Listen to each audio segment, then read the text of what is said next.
चलिए बच्चों आगे चलते हैं। Next is decay of current.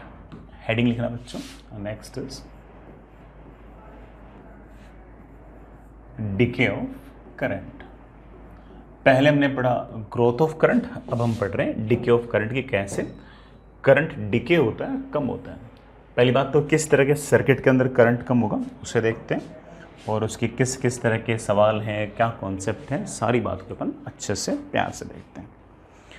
सुनिए बच्चों, इस तरह का अरेंजमेंट आपके पास, ये एक इंडक्टर है जिसका coefficient of self inductance L है, और इसमें से किसी टाइम पर करंट गुजर रहा है I नॉट। ये हमेशा नहीं है बेटा, ये सिर्फ और सिर्फ इनिशियली है। t इज इक्वल्स टू 0 पर इस इंडक्टर को मैंने किसी रेजिस्टेंस से जोड़ दिया,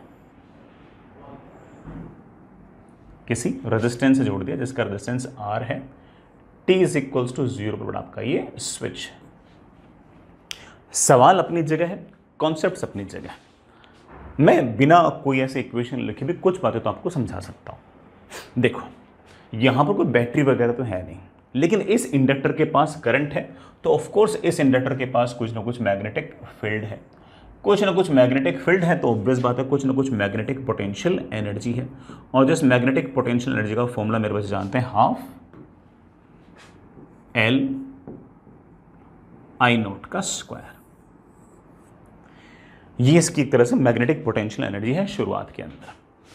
अब कोई बैटरी वगैरह तो है नहीं, लेकिन जैसे ही करंट इस रेजिस्टेंस में गुजरेगा, हम जानते हैं कि रेजिस्टेंस जो है वो लगातार उस एनर्जी को किसी और फॉर्म में कन्वर्ट करेगा। किस फॉर्म में कन्वर्ट करेगा?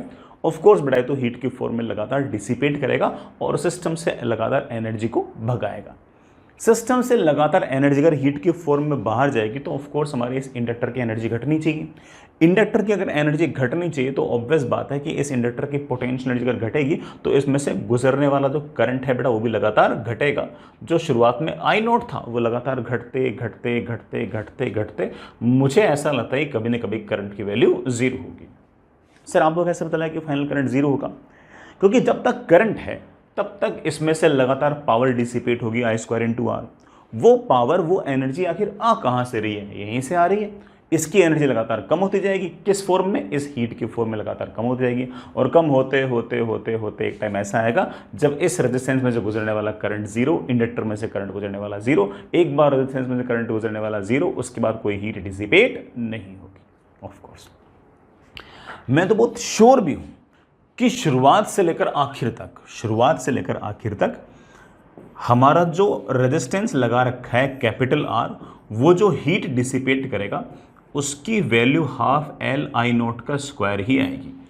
हालांकि हो सकता है कि मेरा ये लिखने पर कई बच्चे बोलते हैं सर ऐसा कैसे, हालांकि मुझे पता है कि मोस्टली बच्चे कन्विंस हो गए होंगे कि हाँ सर इसने हीट जो डिसिपेट होगी वो कहाँ से आएगी, किसी बैटरी ने तो वर्डन किया नहीं है, वो तो सिर्फ और सिर्फ इस इंडक्टर की मैग्नेटिक पोटेंशियल एनर्जी तो आ सकती है। तो मैग्नेटिक पोटेंशियल एनर्जी लगातार इस तरह से हीट की फॉर्म में डिसिपेट होती जाएगी, और टोटल हीट जो डिसिपेट होगी कैपिटल R द्वारा वो हाफ L I नॉट का स्क्वायर होना चाहिए। मैं निकाल भी लूँगा इसको mathematically.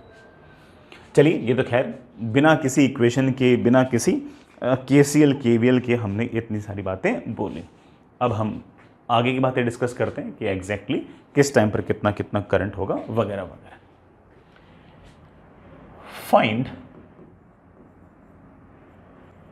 Current at any time t, power of resistance at any time t, last but not the least heat dissipated by resistor। Register ने कुल मिलाकर कितनी हीट डिसिपेट की? चलो बच्चों सोचते हैं, किसी भी टाइम t पर लेट से बेटा आपका जो इंडक्टर है वो ये रहा, उसका coefficient of self inductance L, गुजरने वाला करंट I, ये आपका रेजिस्टेंस R।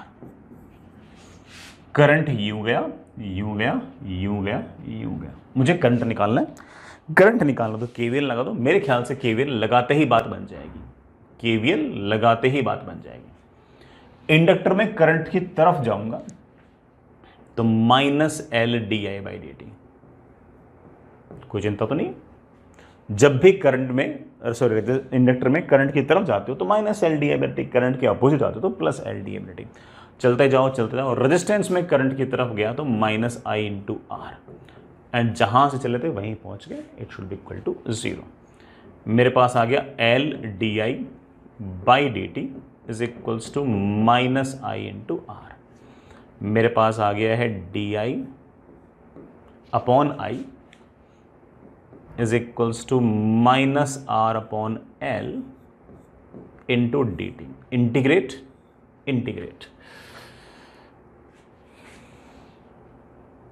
जब टाइम 0 था तो इस बार करंट 0 नहीं था, आई नॉट था। किसी भी टाइम t पर बड़ा करंट की जो वैल्यू है let's that is I. D I upon I का इंटीग्रेशन हम बड़े आराम से जानते हैं कि D I upon I comes out to be L N I. Limit कहां से कहां तक, आई नॉट से लेके आई तक, that is equals to minus R upon L D T का इंटीग्रेशन टी बड़ा कहां से कहां तक, 0 से लेके टी तक। आप कह सकते हो कि इसका इंटीग्रेशन आ गया L N I upon I not is equals to minus R T upon L. मेरे पास करंट की वैल्यू आ गई है I not e raise to power minus R T upon L. इसका मतलब इंडक्टर में से गुजरने वाला जो करंट है या फिर इस रजिस्टर में से गुजरने वाला जो करंट है वो लगातार समय के साथ एक्सपोनेंशियली डिक्रीज हो रहा है। एंड हमारी ऐसी उम्मीद भी थी ये करंट लगातार डिक्रीज होगा, लेकिन अब हम थोड़े से और कंफर्म हो चुके हैं करंट जो है वो लगातार एक्सपोनेंशियली डिक्रीज हो रहा है। रजिस्टर और करंट में से गुजरने रजिस्टर या फिर हमारा जो इंडक्टर है उसमें से गुजरने वाला current is I is equals to I not e raise to power minus R T upon L. इसे मैं ये भी लिख सकता हूँ कि I is equals to I not e raise to power minus T upon tau. Tau बेटा मैंने किसकी जगह लिख दिया है, एल बाई आर की जगह लिख दिया। करंट लगातार एक्सपोनेंशियली डिके हो रहा है, एक्सपोनेंशियल लगातार कम हो रहा है। हम करंट वर्सेस टाइम ग्राफ भी बना सकते हैं। ये बड़ा आपका टाइम, ये बड़ा आपका current. t is equals to 0 पर आपका करंट आई नॉट था और वो लगातार समय के साथ डिक्रीज होते होते होते होते होते होते होते कम होता जाएगा, कम होता जाएगा, कम होता जाएगा। एक टाइम कांस्टेंट बाद यदि टाइम की वैल्यू एक टाइम कांस्टेंट हुई तो करंट की वैल्यू जाएगी आई नॉट, सॉरी करंट की वैल्यू है जाएगी आई नॉट बड़ा टी को टाउ रखना तो ई की पावर -1। मैंने मेरे बच्चों को याद कर रखा है कि ई की पावर -1 की वैल्यू होती है 0.37। इसका मतलब एक टाइम कांस्टेंट में ही करंट जो है वो अपनी इनिशियल वैल्यू का सिर्फ और सिर्फ 37% बचेगा, 0.37 टाइम्स बचेगा बस। एक टाइम कांस्टेंट में ही ऐसी बात हो जाएगी, एक टाइम कांस्टेंट में ही करंट जो है वो इनिशियल वैल्यू का सिर्फ और सिर्फ 0.37 टाइम्स बचेगा। दो टाइम कांस्टेंट के अंदर करंट की वैल्यू क्या होगी अभी देखते हैं बेटा। टाइम को 2 टाउ रखना, करंट की वैल्यू आएगी आई नॉट, करंट की वैल्यू आएगी आई नॉट। टी को बड़ा 2 टाउ रखा, टाउ से टाउ कैंसिल, ई की पावर -2 दैट इज 0.37 का स्क्वायर टाइम्स आई नॉट। इसका मतलब इसका भी 0.37 टाइम्स हो जाएगा।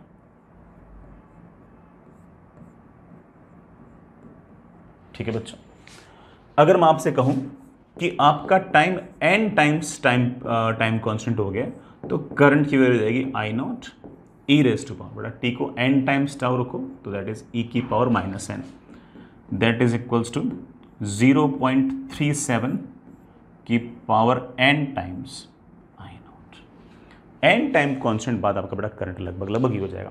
मैं एक बात फिर से बोल दूं बेटा कि t की वैल्यू जैसे ही 5 या 6 टाइम कांस्टेंट के आसपास होगी ना वैसे ही करंट की वैल्यू हो जाएगी आई नॉट ई की पावर -5, मतलब बेटा एक तरह से I not upon e raise to power 5, I not upon e raise to power 5, e raise to power 5 देखते बेटा कितना आता है।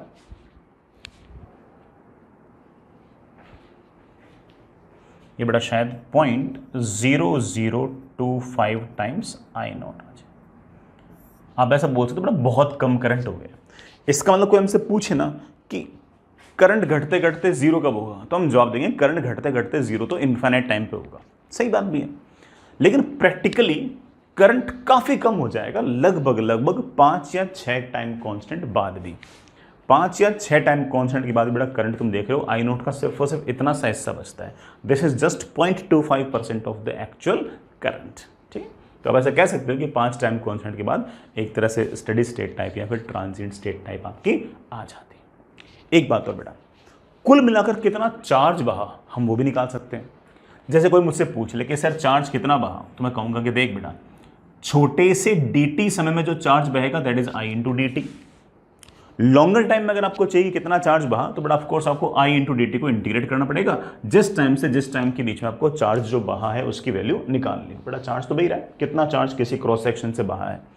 कोई मुझसे पूछे सर जीरो से लेकर इन्फिनिटी तक नेट चार्ज कितना बहा है, तो आप कह सकते हो कि सर उसके लिए मुझे जीरो से लेकर इन्फिनिटी तक इंटीग्रेट कर दूंगा।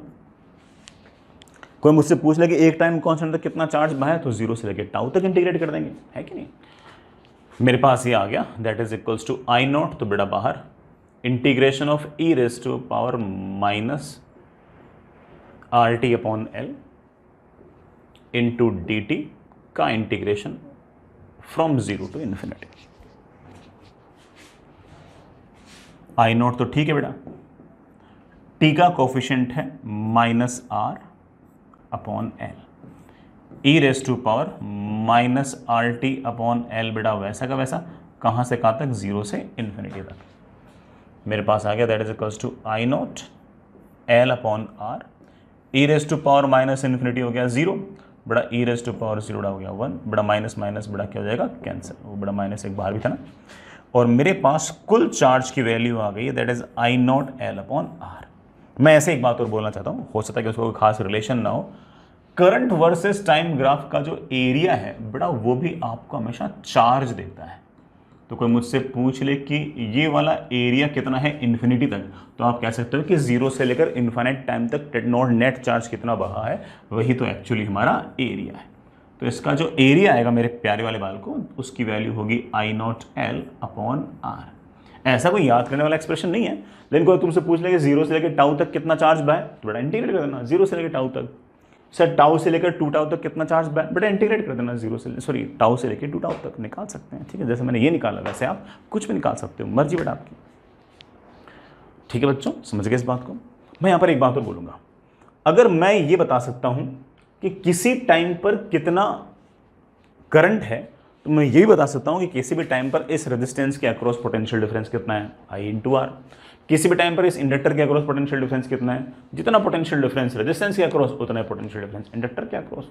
तो इंडक्टर के अक्रॉस या फिर पोटेंशियल या सॉरी इंडक्टर के अक्रॉस या फिर रजिस्टर के अक्रॉस जो पोटेंशियल डिफरेंस है वो हम सीधा निकाल सकते हैं, आई इंटू आर लिख दो या बड़ा L D I by D T लिख दो, एक ही वैल्यू आपके पास आएगी। वो कोई इतना बड़ा काम नहीं है। तो कोई मुझसे पूछ ले कि व्हाट इज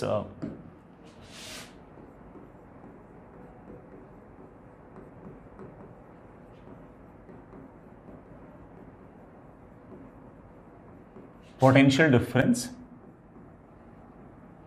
अक्रॉस रजिस्टर, कोई पूछ ले हमसे, तो हम कहेंगे कि रजिस्टर के अक्रॉस जो पोटेंशियल डिफरेंस है उसको चाहे आप आई आर लिख दो, है ना, और अक्रॉस इंडक्टर कोई पूछ लेगा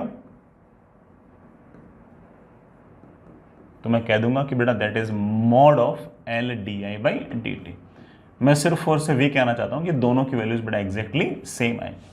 सर सेम क्यों आएगी, बेटा केवीएल ये तो कह रहा है कि जितना पोटेंशियल डिफरेंस यहाँ से तक बढ़ेगा उतना ही यहाँ से तक घटेगा। तो यहाँ से तक पोटेंशियल डिफरेंस अगर 10 वोल्ट बढ़ता है तो यहाँ से 10 वोल्ट घटता है, दो ही तो चीज़ें हैं। यहाँ से अगर मान लो 5 वोल्ट बढ़ता है तो यहाँ से तो 5 वोल्ट घटता है, तो पोटेंशियल डिफरेंस तो सेम ही आएगा। तो चाहे आपका चाहे वी आर हो चाहे वी एल हो, मैं उसको बड़े आराम से कह सकता हूँ कि उसकी वैल्यू आई इंटू आर लिख दो, चाहे L D I by T लिख दो, दोनों से सेम ही आएगी, और बड़ा वैल्यू आ जाएगी that is E raise to power minus R T upon L. कोई दिक्कत तो नहीं बेटा?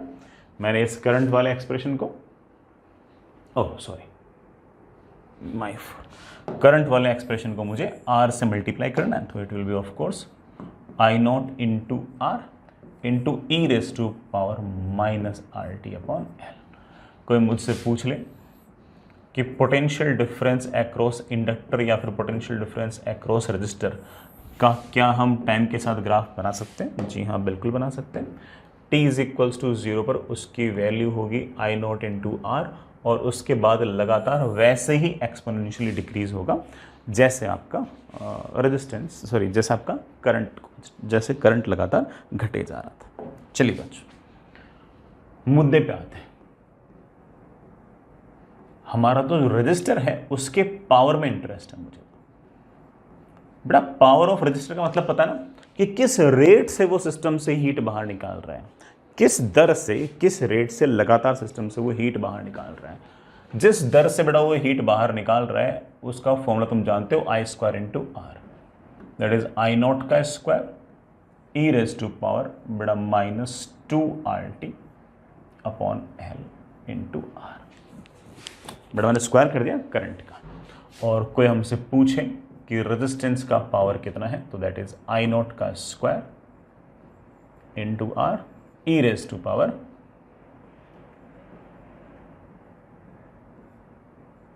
Minus 2 R T upon L. ये जो बड़ा एल अपॉन आर है ये हमारा टाउ भी है, तो आप ऐसे कह सकते हो कि दैट इज आई नॉट का square into R into E raise to power minus 2t upon tau.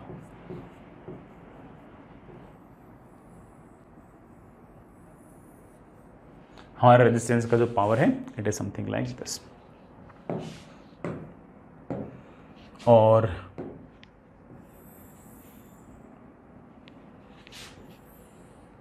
ये लीजिए बेटा, ग्राफ प्लॉट करने के लिए कहेंगे, बड़ा ग्राफ भी प्लॉट कर देंगे। ये आपका टाइम t, ये आपके रेजिस्टेंस का power. t is equals to 0 पर पावर की वैल्यू है आई नॉट का स्क्वायर इंटू आर, और उसके बाद लगातार एक्सपोनेंशियली डिक्रीज हो रहा है, बल्कि और रैपिडली डिक्रीज हो रहा है। जितना करंट डिक्रीज होता है ना उससे ज़्यादा रैपिडली पावर डिक्रीज हो रहा है। सर ऐसा क्यों? बिकॉज बेटा पावर इज करंट का स्क्वायर, तो करंट जितने टाइम में हाफ होगा ना उतने टाइम में तो पावर जो है अपनी एक्चुअली का 1/4 हो जाएगा। जितने टाइम में आपका करंट 1/10 होगा ना उतने में तो आपका पावर 1/100 हो जाएगा, तो इसका स्क्वायर है ना, इसलिए ठीक पावर इस तरह से लगातार डिक्रीज होगा डिक्रीज होगा डिक्रीज होगा। यही नहीं, अगर कोई मुझसे पूछ ले कि सर एक टाइम कांस्टेंट बाद पावर की क्या हालत रहेगी, तो मैं बोलूँगा कि एक टाइम कांस्टेंट बाद जैसे ही टाइम की वैल्यू टाइम कांस्टेंट के बराबर होगी, पावर की जो वैल्यू आ जाएगी बेटा that will be I square into R into E raise to power. बेटा टी को टाउ रखना, ई की पावर -2, ई की पावर -2 होगी बेटा 0.37 का स्क्वायर टाइम्स। लो बच्चों, जो आपकी एक्चुअल पावर थी उसका 0.37 का स्क्वायर टाइम्स हो गया।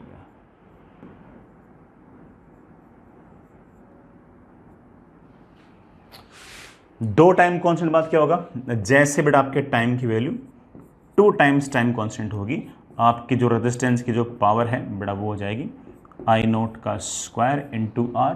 बेटा टी को 2 टाउ रखना, तो ई की पावर -4 दैट इज 0.37 की पावर 4 टाइम्स आई नॉट का स्क्वायर इंटू आर।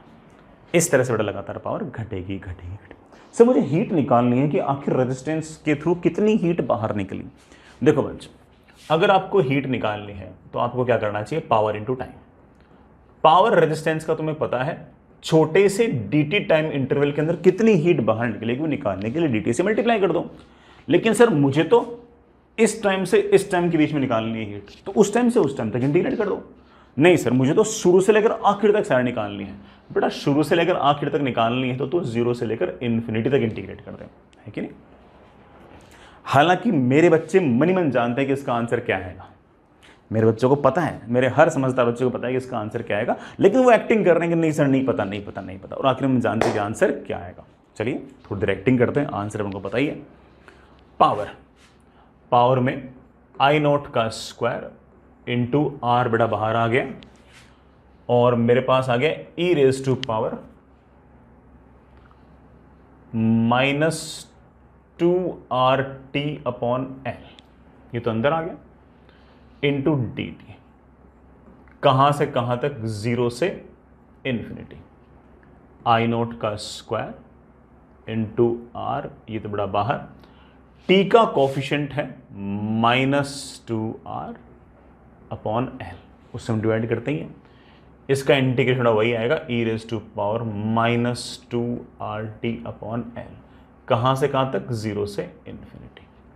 करता हूं बेटा, आई नोट का स्क्वायर ठीक है, एल ठीक है, -2 ठीक है, e raise to power -infinity 0, e raise to power बेटा 0 होगा, और वही हुआ जिसकी हमारी एक्सपेक्टेशन थी कि that will be half L I not का स्क्वायर।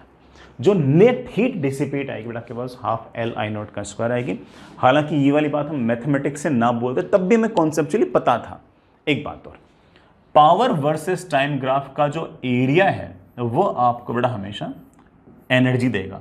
रेजिस्टेंस का area under the curve of force कितनी एनर्जी डिसिपेट हुई है, कितनी हीट डिसिपेट हुई वो देगा। तो कोई मुझसे पूछ ले कि इसका एरिया क्या होगा, तो आप बोल सकते हो कि सर इसका area is of course power into D T का integration and it will be of course half L I not का स्क्वायर। अच्छा बेटा एक बात और, कोई मान लो IIT-JEE एडवांस में पूछ ले कि सिर्फ और सिर्फ एक टाइम कांस्टेंट तक ही मुझे हीट डिसिपेट चाहिए, इंटीग्रेट कर लेना 0 से टाउ तक। सर मुझे टाउ से लेकर 2 टाउ तक ही चाहिए बेटा, टाउ से लेकर 2 टाउ तक चाहिए, तो बेटा टाउ से 2 टाउ तक कर लेना। तो जिस भी टाइम इंटरवल में आपको हीट डिसिपेट चाहिए, आप उस टाइम इंटरवल में हीट डिसिपेट बड़े आराम से निकाल सकते हो, लिख सकते हो, कोई बहुत बड़ा टास्क ये नहीं है। ठीक है बच्चों, जैसे कोई मुझसे पूछ ले कि सर आप तो ये बताओ कि हीट डिसिपेटेड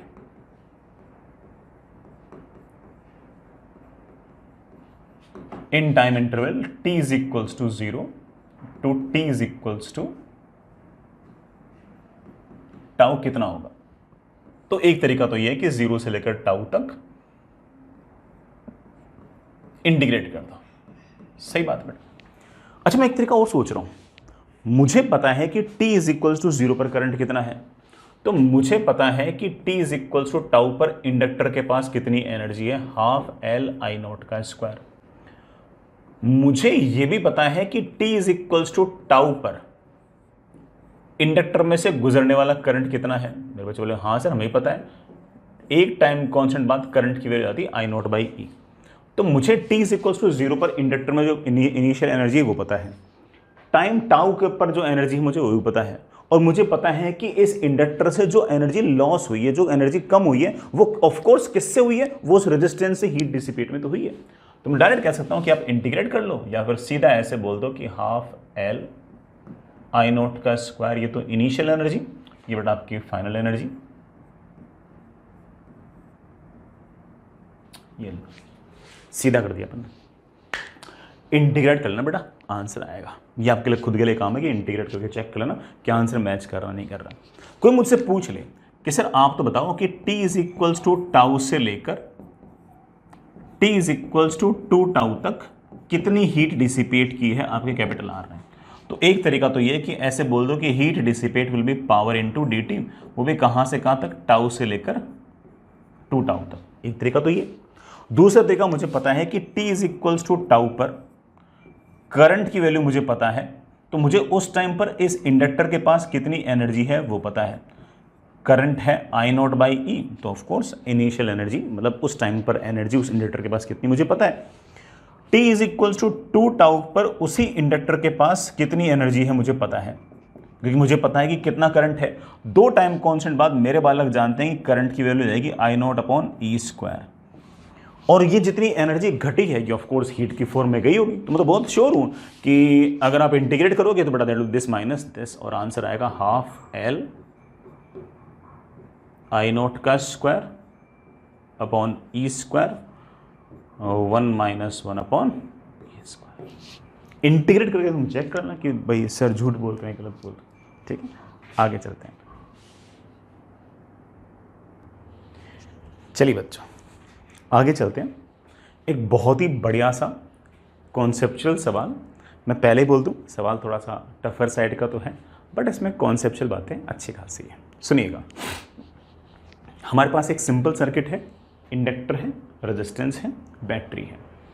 इस इंडक्टर में करंट बढ़ा बढ़ा बढ़ा बढ़ा, फाइनली करंट तुम जानते हो कि स्टेडी स्टेट के अंदर इस इंडक्टर के सेल्फ इंडक्टेंस से इंडिपेंडेंट ई बाई आर आ जाएगा और इंडक्टर एक शॉर्ट वायर की तरह बिहेव करेगा।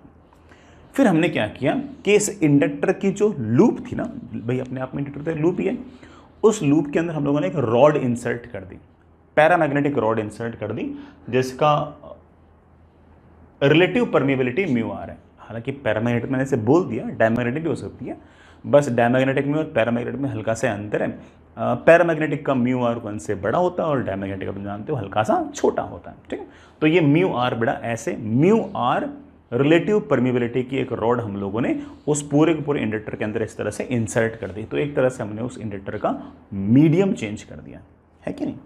ये कब किया?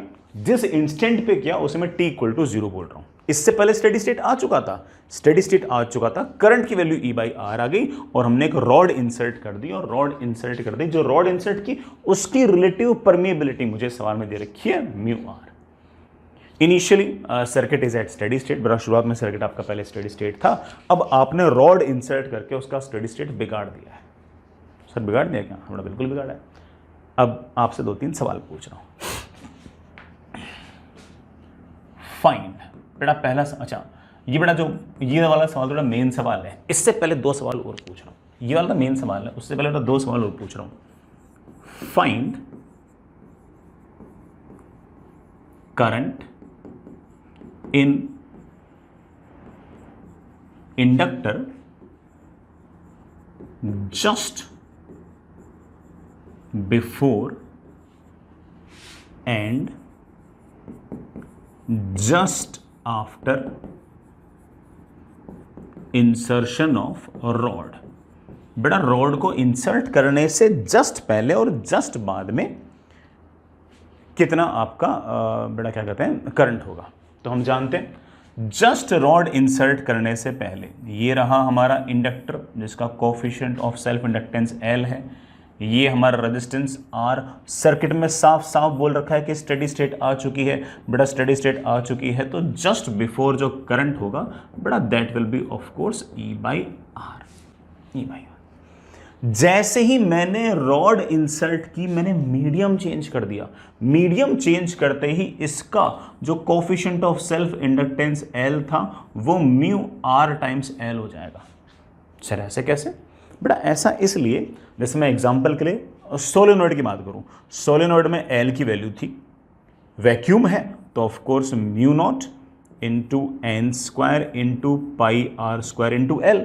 अगर मैं उसी सोलेनॉइड के अंदर जो स्पेस था बीच में उसमें रॉड इंसर्ट कर दूंगा तो इंडक्टेंस क्या हो जाएगा? Mu naught. नहीं, अब उस मीडियम का म्यू होगा mu naught into mu R into N square into pi R square into L। Check कर सकते हो ये वाला जो L है ये पुराने वाले L का म्यू आर टाइम्स है। इसका मतलब आपका जो कोफिशिएंट ऑफ सेल्फ इंडक्टेंस है वो बढ़ गया है। अगर पैरामैग्नेटिक है तो बढ़ गया, डायमैग्नेटिक है तो घट गया। मैं एग्जांपल के लिए पैरामैग्नेटिक ले रहा हूं तो आपका L बढ़ गया है। L बढ़ गया तो करंट घटना चाहिए। सर क्यों करंट घटना चाहिए? जस्ट बिकॉज कि हमारा जो लूप है ना वो नहीं चाहता कि उसमें से गुजरने वाला फ्लक्स अचानक से चेंज हो, और हम जानते हैं कि फ्लक्स का फॉर्मूला प्यारे बच्चों होता है L इंटू आई। अगर आपका L बड़ा है तो उसी रेशो से आपका I घटना चाहिए, तभी तो बड़ा just before inserting the rod और जस्ट आफ्टर इंसर्टिंग रॉड आपका फ्लक्स वही रहेगा। आप कह सकते हो इनिशियल फ्लक्स है L into initial current E by R should be equal to just insert करने के बाद आपके L की वैल्यू आ जाएगी mu R into L। Multiplied by नया वाला current that is I dash. बड़ा आई डैश की मेरे पास वैल्यू आ गई है E upon mu R into R. मतलब जिस रेशो से आपका एल बढ़ा, आपका एल हो गया म्यू आर टाइम्स, तो आपका जो करंट है वो हो गया है 1 अपॉन म्यू आर टाइम्स। ये कब है? Just after inserting the rod.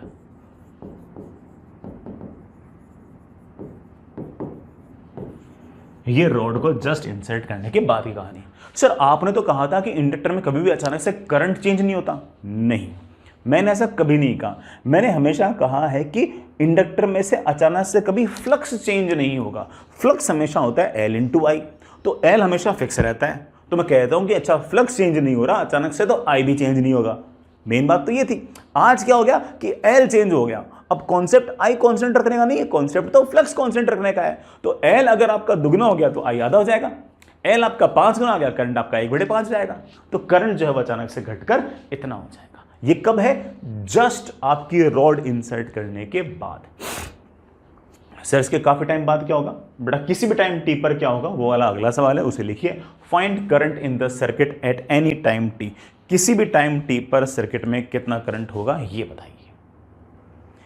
ये तो बात हुई जस्ट रॉड इंसर्ट करने से पहले और जस्ट बाद। अब किसी भी टाइम टी पर इंडक्टर में कितना करंट होगा इस बात को अपन और डिस्कस कर लेते हैं। ये रहा आपका इंडक्टर जिसका अब coefficient of self inductance mu R L है। इसके साथ रेजिस्टेंस बड़ा आपका आर है। इसके साथ बैटरी जो है वो ये रही जिसका ईएमएफ ई है। और जब t इज इक्वल्स टू 0 बोला गया है उस टाइम पर आपका करंट 0 नहीं है, बल्कि आपके पास करंट की वैल्यू कुछ ना कुछ है। कितनी है? करंट की वैल्यू है E upon mu R into R. यही है ना बेटा करंट की वैल्यू। जस्ट रॉड इंसर्ट करने के बाद बेटा करंट की वैल्यू ये। अब मुझसे पूछा गया किसी भी टाइम पर कितना करंट होगा। किसी भी टाइम पर कितना करंट होगा उसके लिए चलिए केवीएल लगाते। यहां से यहां गए तो ई, यहां से यहां गए तो माइनस एल, एल नहीं बेटा mu R times L into D I by D T. Resistance में करंट की तरफ गए तो minus I R is equals to 0। मेरे पास आ गया e minus mu R into L D I by D T is equals to I into R. ठीक है बच्चों, मेरे ख्याल से हमारा काफ़ी तक तो काम बन जाएगा। ओ ई माइनस आई आर को इधर रखो और mu R into L D I by D T को इधर रखो। डी टी ऊपर आना चाहिए, डी टी ऊपर आना चाहिए, डी आई ऊपर आना चाहिए और डी आई के साथ आई वाली टर्म होनी चाहिए।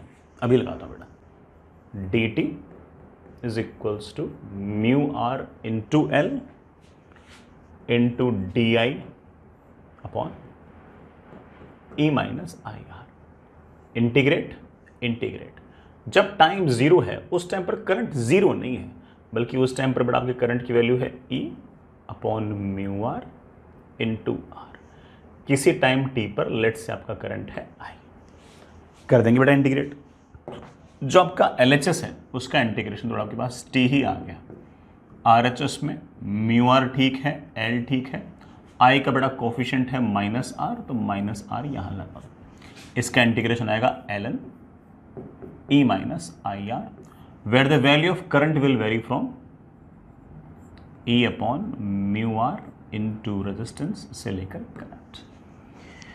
मेरे पास आ गया that is minus R T upon mu R into L is equals to log of E minus I R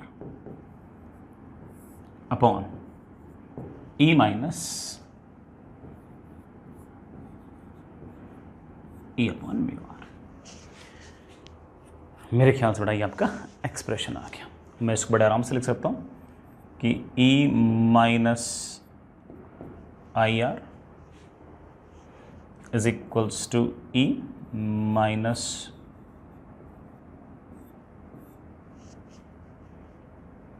E upon mu R into e raise to power minus R T upon mu R into L.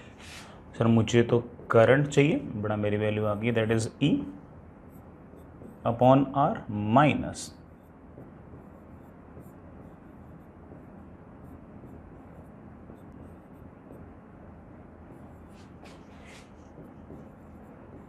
ये लो बेटा,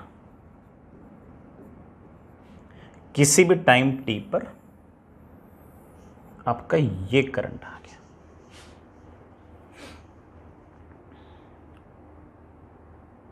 ओ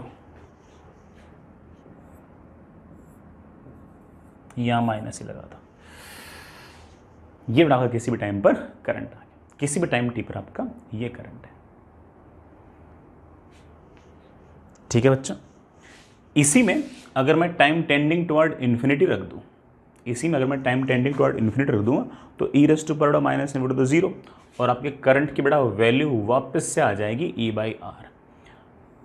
rod insert करने के बहुत time बाद आपका current वापस से ई बाई आर आ गया, वो तो आना ही चाहिए, क्योंकि आपके कोफिशिएंट ऑफ सेल्फ इंडक्टेंस पर फाइनल करंट तो कभी डिपेंड करता ही नहीं है। तो आप कह सकते हो कि हाँ भाई करंट तो फाइनली ई बाई आर ही आना चाहिए, चाहे इसका कोफिशिएंट ऑफ सेल्फ इंडक्टेंस चाहे एल हो चाहे एल डैश हो, कोई फर्क नहीं पड़ता।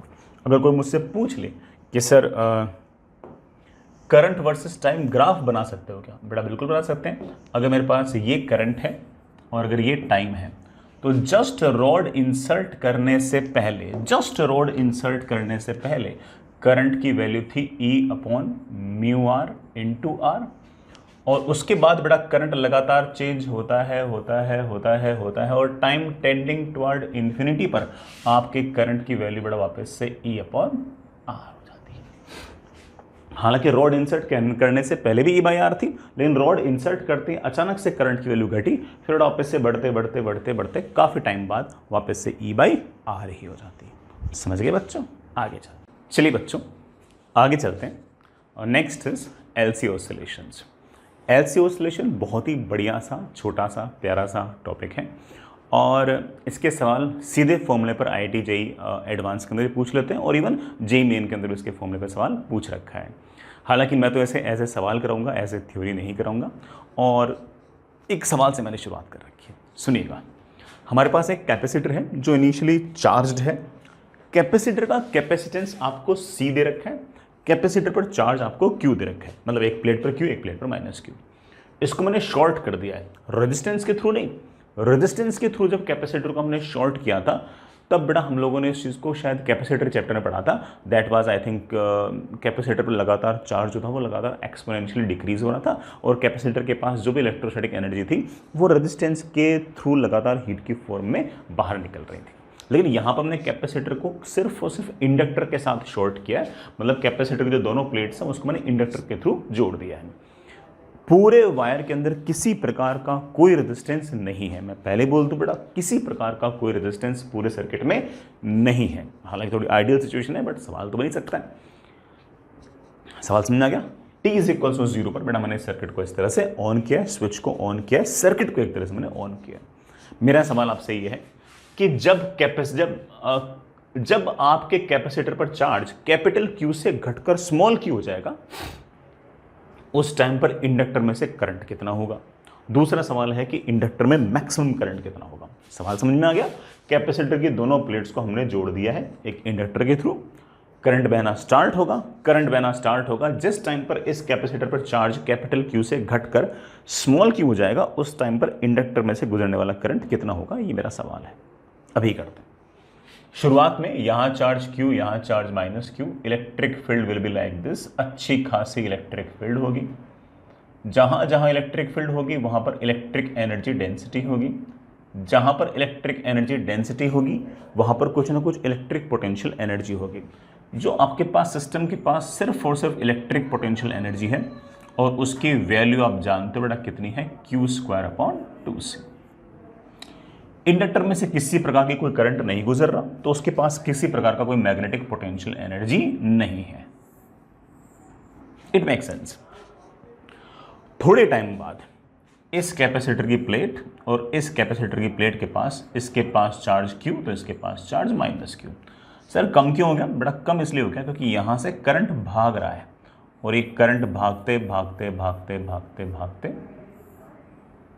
ऐसे इंडक्टर में से गुजर रहा है। यही करंट जब इंडक्टर में से गुजरेगा, यही करंट जब इंडक्टर में से गुजरेगा तो इंडक्टर के अंदर मैग्नेटिक फील्ड होगी, मैग्नेटिक फील्ड होगी तो मैग्नेटिक पोटेंशियल एनर्जी होगी। अब आपके सिस्टम के पास इलेक्ट्रोस्टैटिक पोटेंशियल एनर्जी भी है और मैग्नेटिक पोटेंशियल एनर्जी भी है। इलेक्ट्रोस्टैटिक पोटेंशियल एनर्जी कैपेसिटर के पास है Q² और इंडक्टर के पास मेरे प्यारे बच्चों है ½LI²। हम जानते हैं ना तो पूरे के पूरे सर्किट में कोई बैटरी लगा रखी है जो वर्क डन करे, ना ही पूरे के पूरे सर्किट में कोई रेजिस्टेंस है जो सिस्टम में से एनर्जी को हीट की फॉर्म में डिसिपेट करे। तो इसका मतलब तो ये हुआ कि हमारे सिस्टम के पास जो इनिशियल पोटेंशियल एनर्जी है या फिर जो फाइनल पोटेंशियल एनर्जी है वो दोनों बराबर होनी चाहिए। इनिशियल सारे के सारे सिर्फ इलेक्ट्रिक के फॉर्म में है और इस बाद वाली कंडीशन के अंदर थोड़ी इलेक्ट्रिक भी है और थोड़ी आपकी मैग्नेटिक भी है। लो बेटा, हाफ हाफ हाफ गायब और आपके करंट की वैल्यू आ गई। बेटा देखना करंट की वैल्यू कितनी आ गई है बेटा? करंट बेटा मेरे पास वैल्यू आ गई है 1/√LC √, capital Q² minus small q²। बेटा एक बार चेक करना, मैंने सही तो किया ना?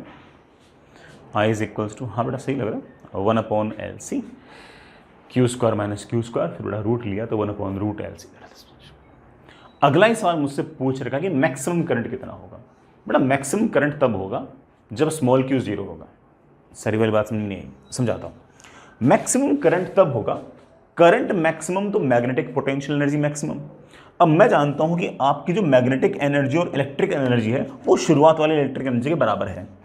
करंट मैक्सिमम होगा तो ये वाली टर्म मैक्सिमम होगी, मतलब मैग्नेटिक पोटेंशियल मैक्सिमम होगी। मैग्नेटिक पोटेंशियल एनर्जी मैक्सिमम होगी तो उस टाइम पर जो इलेक्ट्रिक पोटेंशियल एनर्जी होगी वो जीरो होगी, क्योंकि उन दोनों का सम तो फिक्स है। तो आप ऐसा कह सकते हो कि जिस टाइम पर करंट की वैल्यू सबसे ज्यादा होगी उस टाइम पर कैपेसिटर की प्लेट्स पर चार्ज 0 होगा, किसी प्रकार की कोई इलेक्ट्रिक फील्ड नहीं होगी, किसी प्रकार की कोई इलेक्ट्रिक पोटेंशियल एनर्जी नहीं होगी और सारे के सारी जो एनर्जी होगी उस टाइम पर वो इंडक्टर के पास ही होगी, वो सारी के सारी वो इंडक्टर के पास ही होगी ऐसे। और इस टाइम पर जो करंट गुजर रहा है मेरे प्यारे बच्चों, that current is of course I max। Sir करना क्या है बेटा? वही काम करना है। इनिशियल एनर्जी सिस्टम के पास मेरे पास है Q²/2C, इंडक्टर के पास है 0। बाद में अब कैपेसिटर के पास तो है 0 और इंडक्टर के पास है ½ I max का स्क्वायर। हाफ से बेटा हाफ कैंसिल, I max की वैल्यू आ गई है Q/√LC।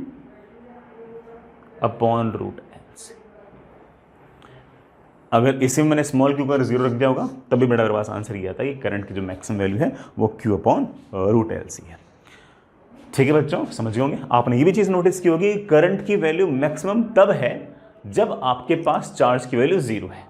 करंट की वैल्यू मैक्सिमम तब है जब चार्ज की वैल्यू 0 है। जैसे SHM के अंदर जिस टाइम पर पोजीशन 0 हुआ करती थी उस टाइम पर वेलोसिटी सबसे ज़्यादा हुआ करती थी, और जहां पर आपकी पोजीशन सबसे ज़्यादा हुआ करती थी वहां पर वेलोसिटी 0 हुआ करती थी। तो उसी तरह से इस केस के अंदर जहां पर Q की वैल्यू सबसे ज़्यादा है वहां पर करंट 0 है, जैसे ये वाली कहानी है। और जिस टाइम पर आपका करंट सबसे ज़्यादा है उस टाइम आपके Q की वैल्यू 0 है। बिल्कुल वैसे जैसे SHM के अंदर वेलोसिटी कहाँ मैक्सिमम हुआ करती थी? जहाँ पर x की वैल्यू 0 हुआ करती थी, और x मैक्सिमम कहाँ हुआ करता था? जहाँ पर वेलोसिटी की वैल्यू 0 हुआ करती थी। ठीक है, इन सब का भी रिलेशन है, उसको भी हम ढंग से देखते हैं, उसके फॉर्मूला भी हम याद करेंगे। ठीक है बच्चों, आगे चलते हैं। चलिए बच्चों, अब हम इसको सॉल्व भी करते हैं कि किसी भी टाइम पर चार्ज कितना होगा, किसी भी टाइम पर कितना करंट होगा। भाई ये तो पता लग गया मैक्सिमम करंट कितना होगा, लेकिन किसी भी टाइम पर करंट कैसे होगा, करंट कैसे वेरी करेगा, चार्ज कैसे वेरी करेगा कैपेसिटर पर, ये भी डिस्कस कर लेते हैं। चलिए बच्चों, सिचुएशन ऐसी है, t इज इक्वल्स टू 0 पर कैपेसिटर आपका फुल्ली चार्ज है, इंडक्टर में किसी प्रकार का कोई करंट नहीं है, कैपेसिटर का कैपेसिटेंस C है, इंडक्टर का बड़ा coefficient of self inductance L है, कैपेसिटर पर शुरुआत में चार्ज Q है, एक प्लेट पे Q एक प्लेट पे -Q। बड़ा मैंने कैपेसिटर की दोनों प्लेट्स को जो इंडक्टर से शॉर्ट कर दिया है। ये कहानी t इज इक्वल्स टू 0 की है। किसी टाइम t पर कैपेसिटर की प्लेट पर चार्ज घटते घटते बेटा स्मॉल q हो गया और सर्किट में आपके करंट की वैल्यू आई है। ये कब की बात है? ये किसी टाइम टी की बात है। वो कब की बात थी? t इज इक्वल टू 0 की बात थी। मेरा सवाल आपसे सिर्फ और सिर्फ ये है कि ये जो चार्ज ऑन कैपेसिटर है as a function of time निकालो, current as a function of time निकालो। सर्किट में कितना करंट होगा किसी भी टाइम टी पर, कैपेसिटर पर कितना चार्ज होगा किसी भी टाइम टी पर। ये दो हमें छोटे छोटे चिन्ने मिन्ने काम करने हैं और उनको याद करना है। वो थ्योरी का पार्ट है बेटा, वो याद करना आपको। हालांकि अभी हो जाएगा। सुनो बच्चों, इस लूप के अंदर एक बार केवीएल लगाओ आराम से। चलते जाओ चलते जाओ चलते जाओ चलते जाओ। कैपेसिटर में जब इधर से इधर आऊंगा तो मैंने सिखा रखा है माइनस पहली वाली प्लेट पे चार्ज डिवाइड बाई सी। ऐसा तो सिखाया बेटा, चलते जाओ चलते जाओ चलते जाओ, माइनस पहली वाली प्लेट पे चार्ज डिवाइड बाई सी। पहली वाली बेटा प्लेट पे चार्ज क्या है? Minus Q. चलो चलते जाओ चलते जाओ चलते जाओ। इंडक्टर में करंट की तरफ जाओगे तो minus L D I by D T and that is equals to 0।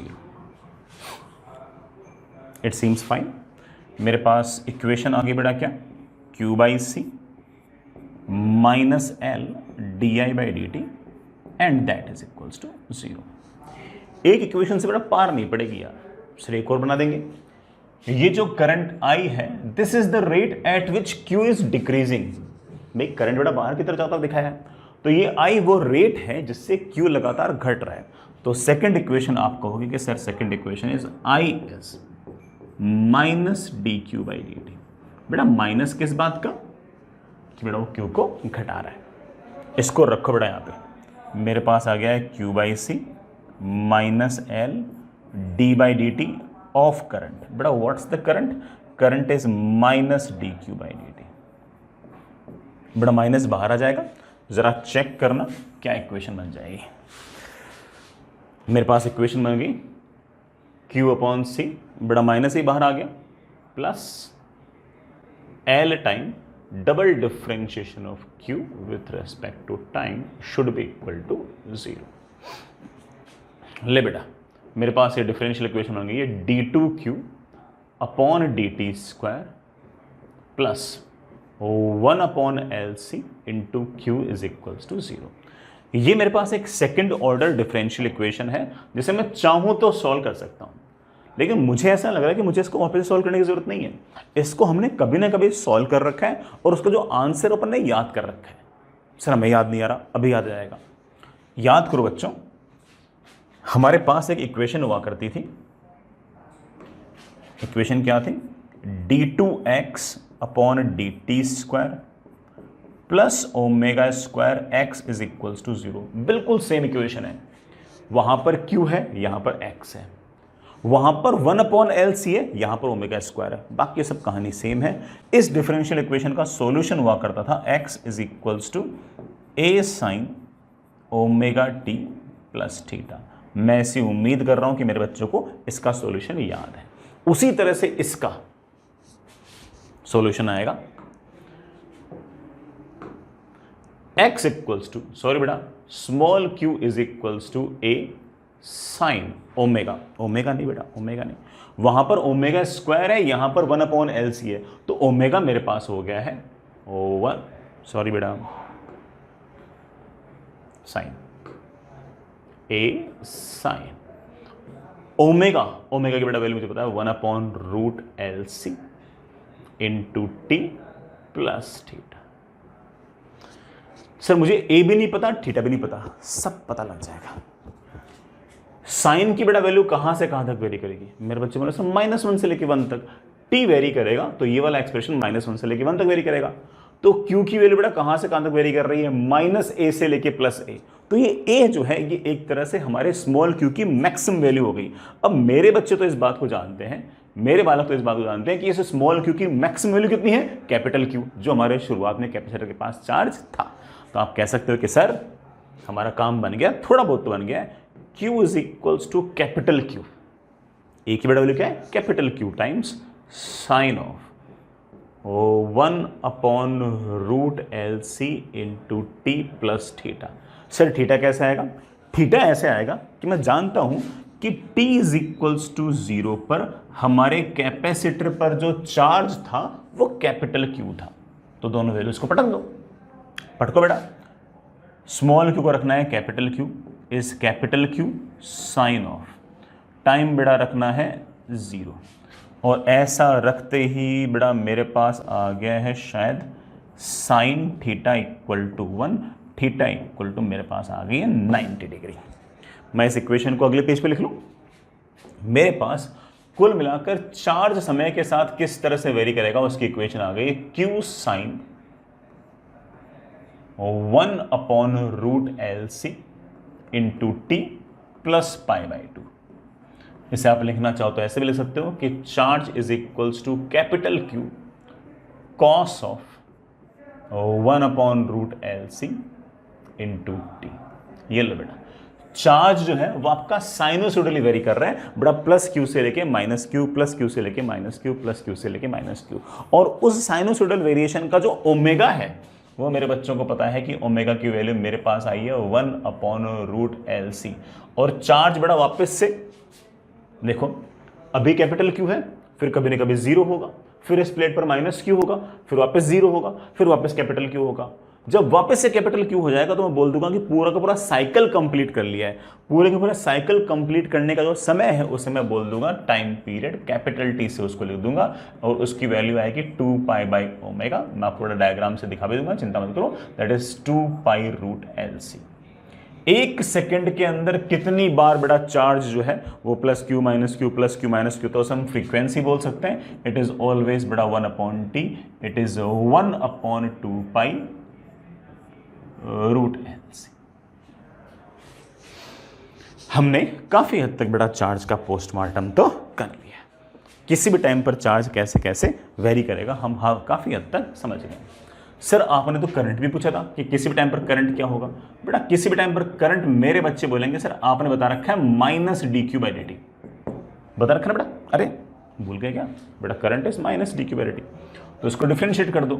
q ठीक है बेटा, t का कोफिशिएंट है 1/√LC, तो 1/√LC बेटा बाहर आ गया। कॉस का डिफरेंशियल होगा माइनस साइन, बेटा वो वाला माइनस और ये वाला माइनस कैंसिल, साइन ऑफ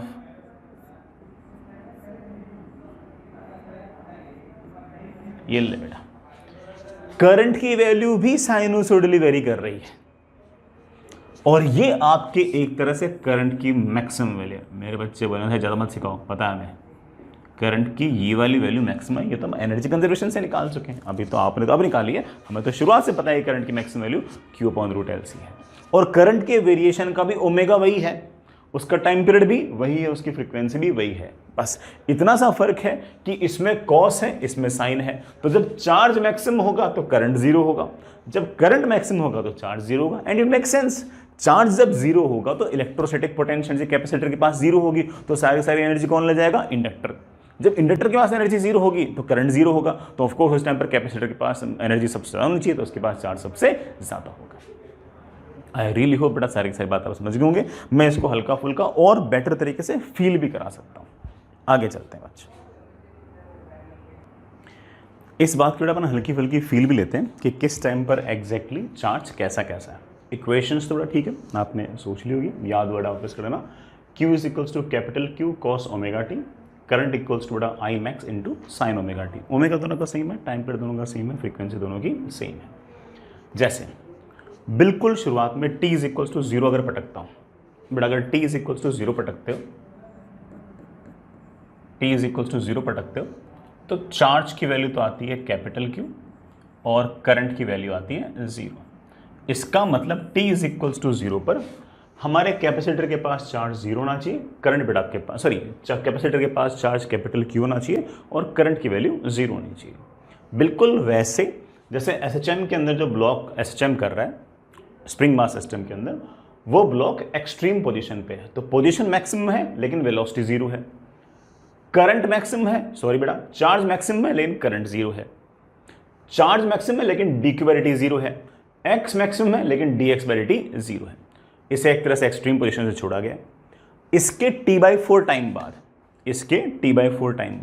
जैसे बेटा मैं टाइम को कैपिटल T/4 रखूं, या फिर बेटा इस तरह से π/2 times of root L C रखूंगा, तो वैसे आप देख पा रहे हो कि इसको रखते ही चार्ज की वैल्यू तो आपकी 0 हो जाएगी और करंट की बड़ा वैल्यू आपके पास Q/√LC हो जाएगी। तो इसका मतलब T/4 टाइम बाद बिल्कुल कहानी पलट गई।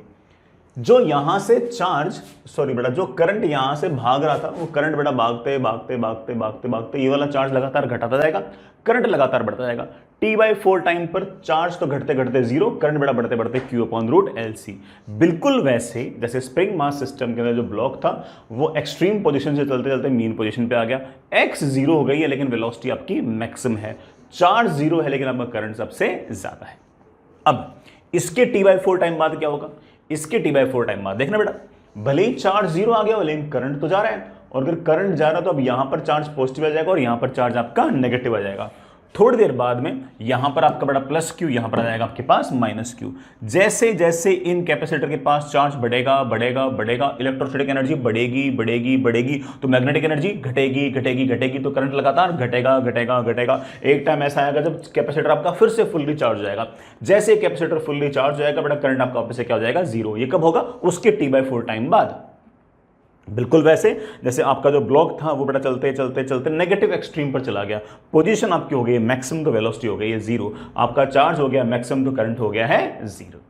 इसके T/4 टाइम बाद वापस ये वाला ब्लॉक यहां से यहां आएगा, उसी तरह से बेटा जी ऑफ कोर्स इसका चार्ज वापस से 0 होगा। सर 0 क्यों होगा बेटा, यहां पर चार्ज प्लस Q है, इंडक्टर से लगा रखा, तो करंट आएगा ऐसे।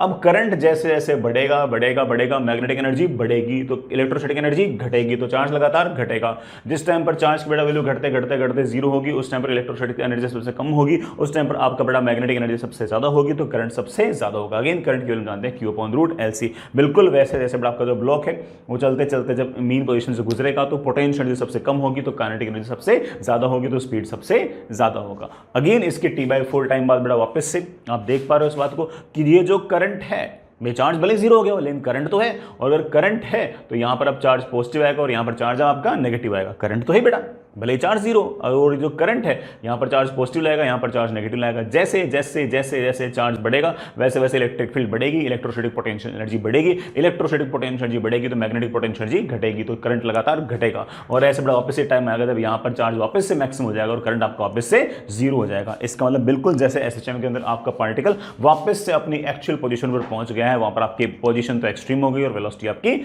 0 हो गई। जिस तरह से आपके ब्लॉक ने एक्सट्रीम से मीन आकर नेगेटिव एक्सट्रीम पर आकर मीन पर आकर वापस से एक्सट्रीम पर गया, इस पूरे टाइम पीरियड को उस पूरे टाइम को हम टाइम पीरियड कहते हैं। बिल्कुल वैसे ही इस प्लेट पर पहले चार्ज Q हुआ, फिर 0 हुआ, फिर माइनस Q हुआ, फिर 0 हुआ और फिर वापस Q हुआ। इतने पूरे समय को हम बेटा क्या बोलेंगे, टाइम इंटरवल, और उसका हमने फॉर्मूला याद कर लिया है 2π√LC। और एक सेकंड के अंदर कितनी बार ये ऐसी साइकिल कंप्लीट होंगी उस संख्या को हम नाम दे देंगे फ्रीक्वेंसी, जिसका फॉर्मूला ऑफ कोर्स जाएगा 1/2π√LC। एग्जैक्ट इन फॉर्मूला पर आपके सवाल आ सकते हैं, ऐसे सवाल बेटा शीट में भी होंगे। आई होप आप लोग फॉर्मूला याद रख भी लोगे और आपका सारा सारा काम बन भी जाएगा। ये डायग्राम थोड़ा आपको सिर्फ और सिर्फ फील दिलाने के लिए थे कि जैसा एसएचएम में था, जैसे एसएचएम में पोजीशन बार बार रिपीट कर रही थी, यहां पर चार्ज बार बार अपने आप को वेरी कर रहा है। जैसे यहां पर वेलोसिटी वेरी कर रही थी बेटा, वैसे यहां पर आपका करंट वेरी कर रहा है। बिल्कुल वैसा का वैसा सारा का सारा अरेंजमेंट है। वहां पर बेटा याद कीजिए, आपकी मैक्सिमम वेलोसिटी जो हुआ करती थी वो एम्पलीट्यूड टाइम्स ओमेगा हुआ करती थी। यहां पर आपका जो मैक्सिमम करंट है वो चार्ज का एम्पलीट्यूड टाइम्स ओमेगा। अरे सर ओमेगा तो 1/√LC है। ले बेटा वही आ गया। सर हमारा जो स्प्रिंग मास सिस्टम के अंदर ब्लॉक जब इक्विलिब्रियम पोजीशन से x डिस्टेंस हुआ करता था तो उसकी वेलोसिटी का फॉर्मूला आपने मैं सिखा रखा था, v = ω√a² - x²। बिल्कुल वैसे ही v की जगह बेटा करंट, ओमेगा बेटा आपका वापस वही 1/√LC। बस बेटा पोजीशन की जगह क्या रख देंगे, चार्ज। करंट की जगह वेलोसिटी की जगह करंट, तो बेटा पोजीशन की जगह चार्ज। पोजीशन का डिफरेंशिएशन वेलोसिटी, चार्ज का डिफरेंशिएशन करंट। बिल्कुल सेम कहानी है। ये पोजीशन की मैक्सिमम वैल्यू, यहाँ पर चार्ज की मैक्सिमम वैल्यू, माइनस किसी भी टाइम पर पोजीशन ये है तो किसी भी टाइम पर चार्ज ये है।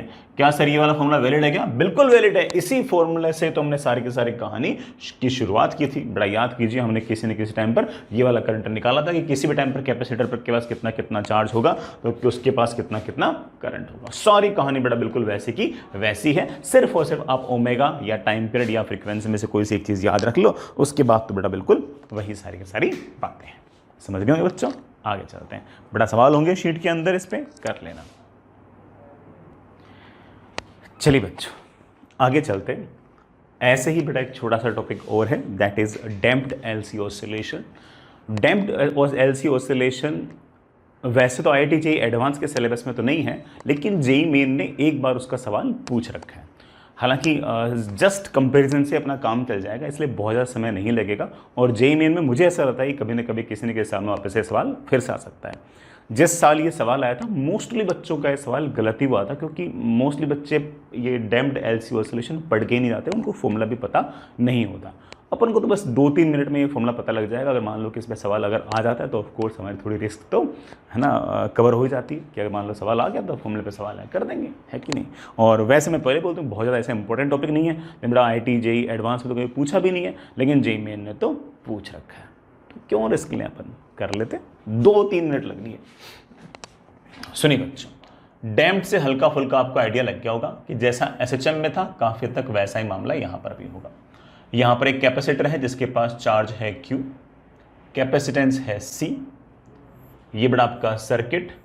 इस बार सर्किट में रेजिस्टेंस भी है और इंडक्टर तो है ही है। जैसे ही आपके सिस्टम में रेजिस्टेंस है वैसे ही आपको इस बात का आइडिया लग गया होगा कि इस बार सिस्टम में कोई ना कोई ऐसा अरेंजमेंट है जो सिस्टम में से लगातार एनर्जी बाहर निकालेगा। भाई हमारा जो सिंपल एलसी ऑसिलेशन था उसमें रेजिस्टेंस नहीं था, तो एनर्जी कांस्टेंट थी। सिर्फ और सिर्फ एनर्जी अपने रूप बदल रही थी, कभी इलेक्ट्रोस्टैटिक कभी मैग्नेटिक, कभी इलेक्ट्रोस्टैटिक कभी मैग्नेटिक, कभी इलेक्ट्रोस्टैटिक कभी मैग्नेटिक, ऐसे रूप बदल रही थी तो कांस्टेंट पूरे सिस्टम की। और उस कांस्टेंट को हमने ढंग से यूज भी किया कि कांस्टेंट, इस बात से सवाल में कुछ पार्ट्स किए भी हैं। लेकिन यहां पर मैं जानता हूं कि जब तक करंट बहेगा तब तक इस रेजिस्टेंस में से लगातार हीट बाहर की तरफ डिसिपेट होती जाएगी, और वो जो हीट डिसिपेट होगी वो सिस्टम की एनर्जी को लगातार कम करेगी, कम करेगी, कम करेगी, कम करेगी। और ऐसे अगर सिस्टम की लगातार एनर्जी को कम करेगी तो बेटा आपका जो चार्ज है वो भले ही साइनोसॉइडली वेरी करे, लेकिन वो चार्ज हमेशा कांस्टेंट नहीं रहेगा, वो लगातार समय के साथ घटेगा। सर चार्ज क्यों घटेगा? भाई हीट एनर्जी लगातार बाहर निकलेगी तो हमारी जो इलेक्ट्रोस्टैटिक एनर्जी शुरुआत में कैपेसिटर के पास है वो भी तो लगातार समय के साथ कम होनी चाहिए, मैग्नेटिक एनर्जी भी लगातार सिस्टम के साथ कम होनी चाहिए, तो चार्ज और करंट भी समय के साथ लगातार घटेंगे। साइनोसॉइडली वेरी तो करेंगे लेकिन लगातार घटेंगे। मेरे बच्चे बोलने से समझ में नहीं आया, चलो कंपैरिजन करता हूं। जैसे इसी बात का मैं कंपैरिजन करता हूं ऐसे किसी अरेंजमेंट से, जब आपका कोई ब्लॉक जो है वो इक्विलिब्रियम पोजीशन से लेट से x डिस्टेंस दूर है और उसके पास वेलोसिटी v है, नीचे वाले जो सरफेस है बड़ा वो स्मूथ है, लेकिन एक एयर रेजिस्टेंस का फोर्स आ गया है पीछे की तरफ, और उस एयर रेजिस्टेंस का जो फोर्स है उसका मैग्नीट्यूड है b टाइम्स ऑफ v। बड़ा क्या है? b times of v। इसे हम बड़ा b को डैम्पिंग कांस्टेंट भी बोल सकते हैं। ये हमेशा वेलोसिटी के अपोजिट होगा तो इसका पावर नेगेटिव होगा, ये सिस्टम में से लगातार एनर्जी कम करेगा, याद कीजिए। और उस कारण से हमारा जो ब्लॉक था ये ऐसे ऑसिलेटरी मोशन तो कर रहा था लेकिन इसका लगातार एम्पलीट्यूड यूं घटते घटते घटते घटते जीरो हुआ था।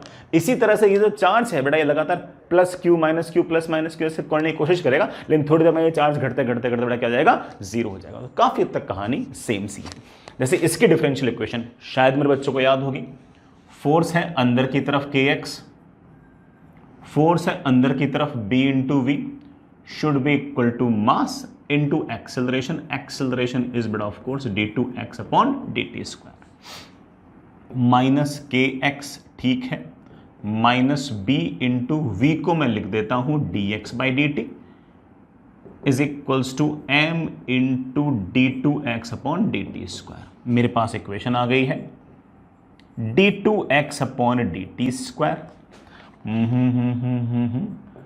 Plus b by m into dx by dt plus k upon m into x is equals to 0। पता नहीं बेटा आपको याद है या नहीं है, लेकिन इस तरह की डिफरेंशियल इक्वेशन को मैं आपको बता चुका हूं कि इसका सॉल्यूशन हुआ करता था x is equals to A E raise to power minus B T upon 2m into sine या कोस, बेटा कुछ भी लगा दो, sine of damped angular frequency into T plus let's say something theta. ये जो डैम्प्ड एंगुलर फ्रीक्वेंसी हुआ करती थी इसका फॉर्मूला हुआ करता था, अगर डैम्पिंग ना हो तो उस केस में एंगुलर फ्रीक्वेंसी क्या है, उसका स्क्वायर, बेटा वो तो k बाई एम माइनस बेटा आपका b अपॉन 2m का होल स्क्वायर। मैं ऐसा अज्यूम कर रहा हूं कि बेटा आपको ये सारी बातें याद है, नहीं याद बेटा मैं वापस लिख दिए, ये सब मैंने आपको पढ़ा रखा है। सेम कहानी यहां पर, सेम कहानी यहां पर। तो सेम कैसे, अभी दिखाता हूं।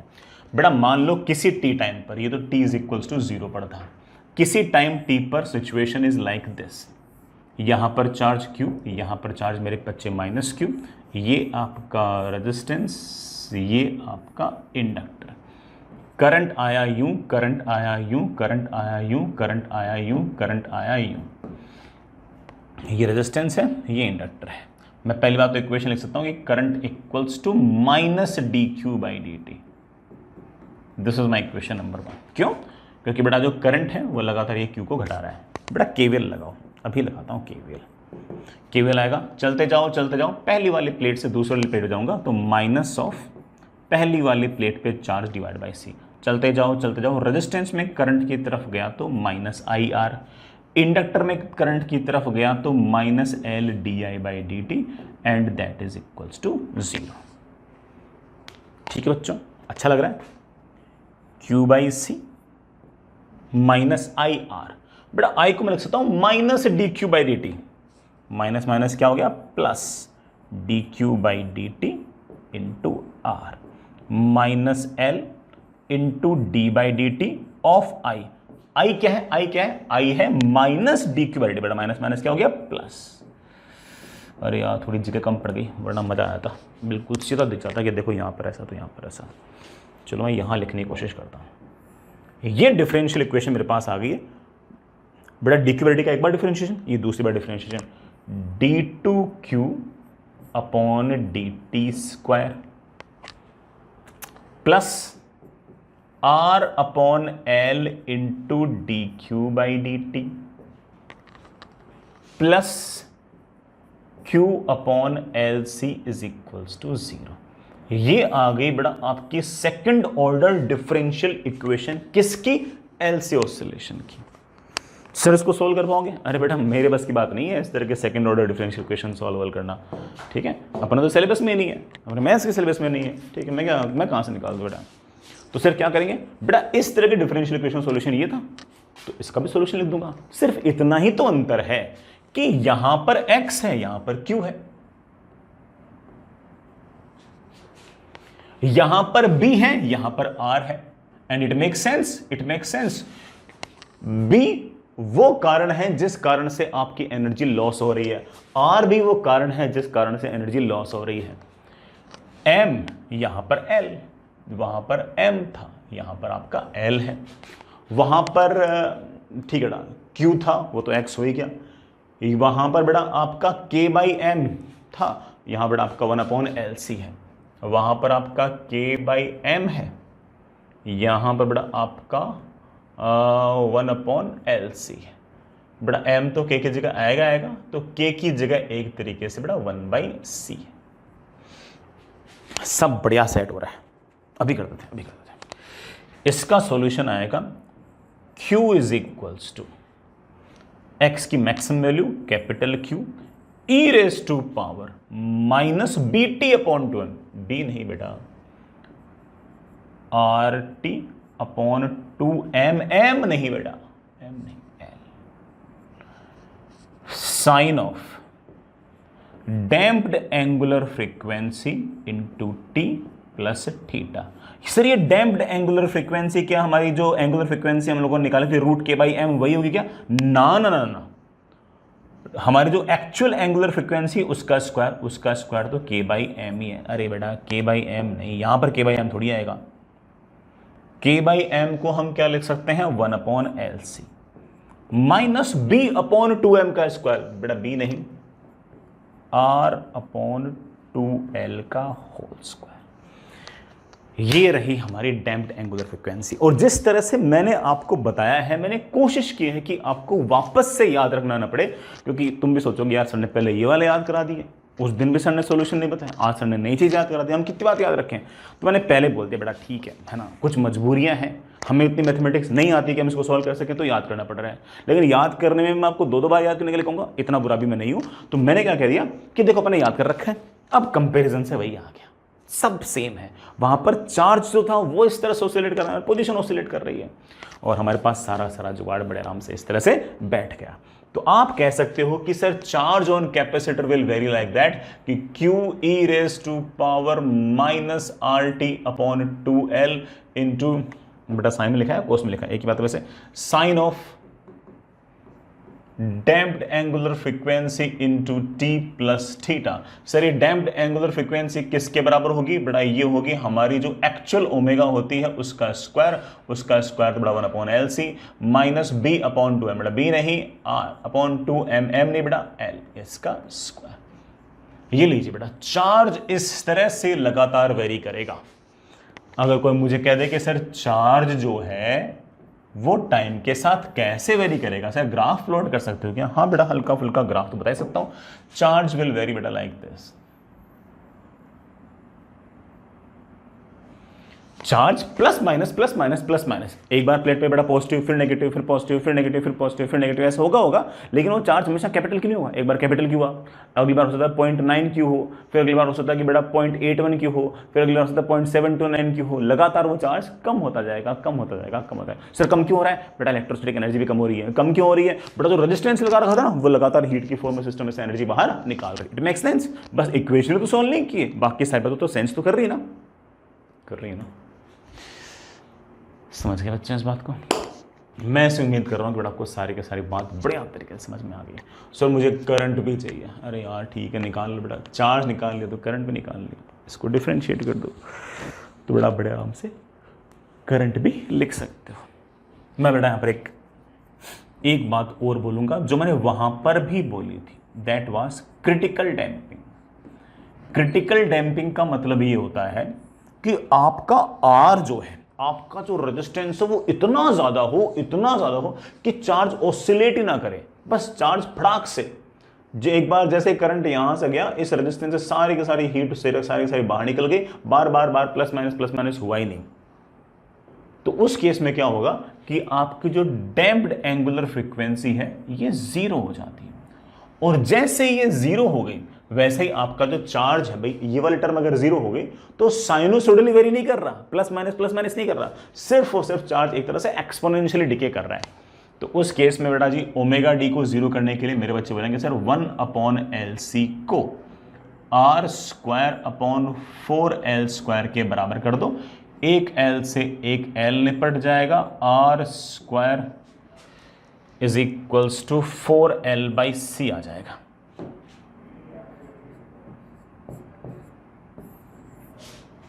ये कंडीशन है क्रिटिकल डैम्पिंग के लिए, और उस केस में आपको जो चार्ज होगा बेटा बार वेरी नहीं करेगा, बल्कि बेटा वो ऐसे जो चार्ज है it will decay like this, exponential decay कर जाएगा। बस चार्ज था वो बड़ा सट से घट के जीरो हो जाएगा एक्सपोनेंशियली, बार बेटा अपनी ऐसे पोलरिटी को चेंज नहीं करेगा। समझ गए होंगे बच्चों? आगे चलते हैं। चलिए बेटा एक थोड़ा टफ सा सवाल करते हैं। सवाल काफ़ी हद तक वैसा सा ही है जैसे हमने थोड़े मैकेनिक्स का यूज़ करते हुए कुछ सवाल पहले किए थे, लेकिन उन सवालों के अंदर रेजिस्टेंस था, कैपेसिटर था, अब एक बार इंडक्टर भी है। सुनना, हमारे पास एक फिक्स्ड रेल्स है, एक बड़ा रेल ये रही, ऐसे रही, ये फिक्स्ड है वर्टिकल प्लेन में, मैं पहले क्लियर कर दूँ, बड़ा वर्टिकल प्लेन में है। यहाँ पर एक इंडक्टर है जिसमें शुरुआत में किसी प्रकार का कोई करंट नहीं है, t इज इक्वल्स टू 0 पर इंडक्टर में किसी प्रकार का करंट नहीं है। इंडक्टर का सेल्फ इंडक्टेंस आपके पास L है।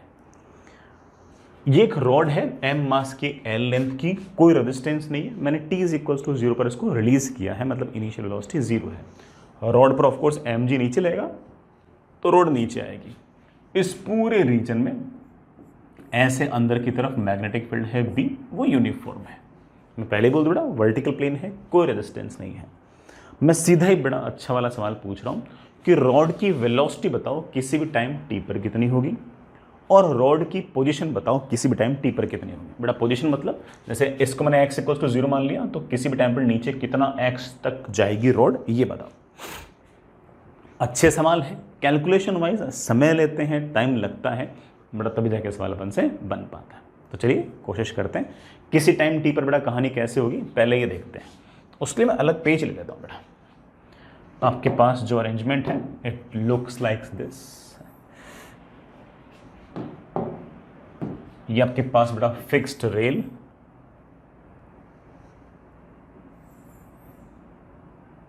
ये बेटा आपके पास फिक्स्ड रेल, ये इंडक्टर जिसका coefficient of self inductance L। किसी टाइम टी पर लेट से बेटा आपकी जो रॉड है वो ऐसे नीचे आ गई। किसी टाइम टी पर बेटा मान लेते हैं कि आपकी जो रॉड है वो इनिशियल पोजीशन से कुछ डिस्टेंस नीचे आ गई। इनिशियल पोजीशन बेटा आपकी यहाँ पर थी, लेट से x इक्वल्स टू 0, तो ये रॉड x डिस्टेंस नीचे आ गई है और इसके पास लेट से वेलोसिटी है नीचे की तरफ v। अब पूरे के पूरे सर्किट में करंट आएगा। सर करंट क्यों आएगा, बैटरी लगा रखी है आपने? नहीं बेटा बैटरी तो नहीं लगा रखी, लेकिन ये जो रॉड है ये मैग्नेटिक लाइन ऑफ फोर्सेस को कट कर रही है। मैग्नेटिक लाइन ऑफ फोर्सेस ऐसे हैं, और अगर ये मैग्नेटिक लाइन ऑफ फोर्सेस को अगर कट करे तो इसमें ईएमएफ इंड्यूस आएगा VBL, क्योंकि वेलोसिटी ऐसे, मैग्नेटिक फील्ड ऐसे, लेंथ ऐसे, तीनों एक दूसरे के परपेंडिकुलर है। हायर पोटेंशियल किस तरफ और लोअर पोटेंशियल किस तरफ? V है नीचे की तरफ, B है मेरी तरफ, V cross B, higher potential इस तरफ, लोअर पोटेंशियल इस तरफ। तो आप ऐसा कह सकते हो कि हायर पोटेंशियल इस तरफ, लोअर पोटेंशियल इस तरफ, ये ईएमएफ और ईएमएफ की वैल्यू मेरे प्यारे बच्चे जानते हैं VBL। उसके कारण करंट आएगा ऐसे, करंट आएगा ऐसे, वो करंट इंडक्टर में से गुजरता हुआ ऐसे। नीचे तो करंट जाना नहीं है, सर्किट कंप्लीट ही नहीं है। ये जो करंट आएगा, ये करंट निकालने के लिए केवीएल लगाना पड़ेगा, ओम्स लॉ तो लगा नहीं सकते, रेजिस्टेंस थोड़ी इंडक्टर है। चलिए बच्चों यहां से यहां पोटेंशियल बढ़ा कितना, VBL। चलते जाओ, इंडक्टर में जब भी मैं करंट की तरफ जाऊंगा तो हमेशा -L/di/dt लिखूंगा। This is my equation, sorry लिख दिया VBL -L/di/dt। जहां से चले थे बेटा वहीं पहुंच गए, that should be equal to 0। This is my equation number 1। Second equation आप जानते हो बेटा, इस तरह के सवालों के अंदर न्यूटन्स लॉ क्या आती है, अभी बनाता हूं। ये रॉड देखो बेटा, ये जो आपकी रॉड है इस पर कैसे कैसे फोर्सेस हैं। इस रॉड पर सबसे पहले तो नीचे की तरफ mg, और कौन सा फोर्स भाई, इसमें करंट जा रहा है I ऐसे, मैग्नेटिक फील्ड है ऐसे, L cross B, magnetic force आएगा ऊपर की तरफ। मेरे बच्चों को ये मैग्नेटिक फोर्स लिखना आता है I into length into magnetic field into sine of angle between L vector and B vector. आप बोलोगे सर तो 90 है, साइन 90 हो गया।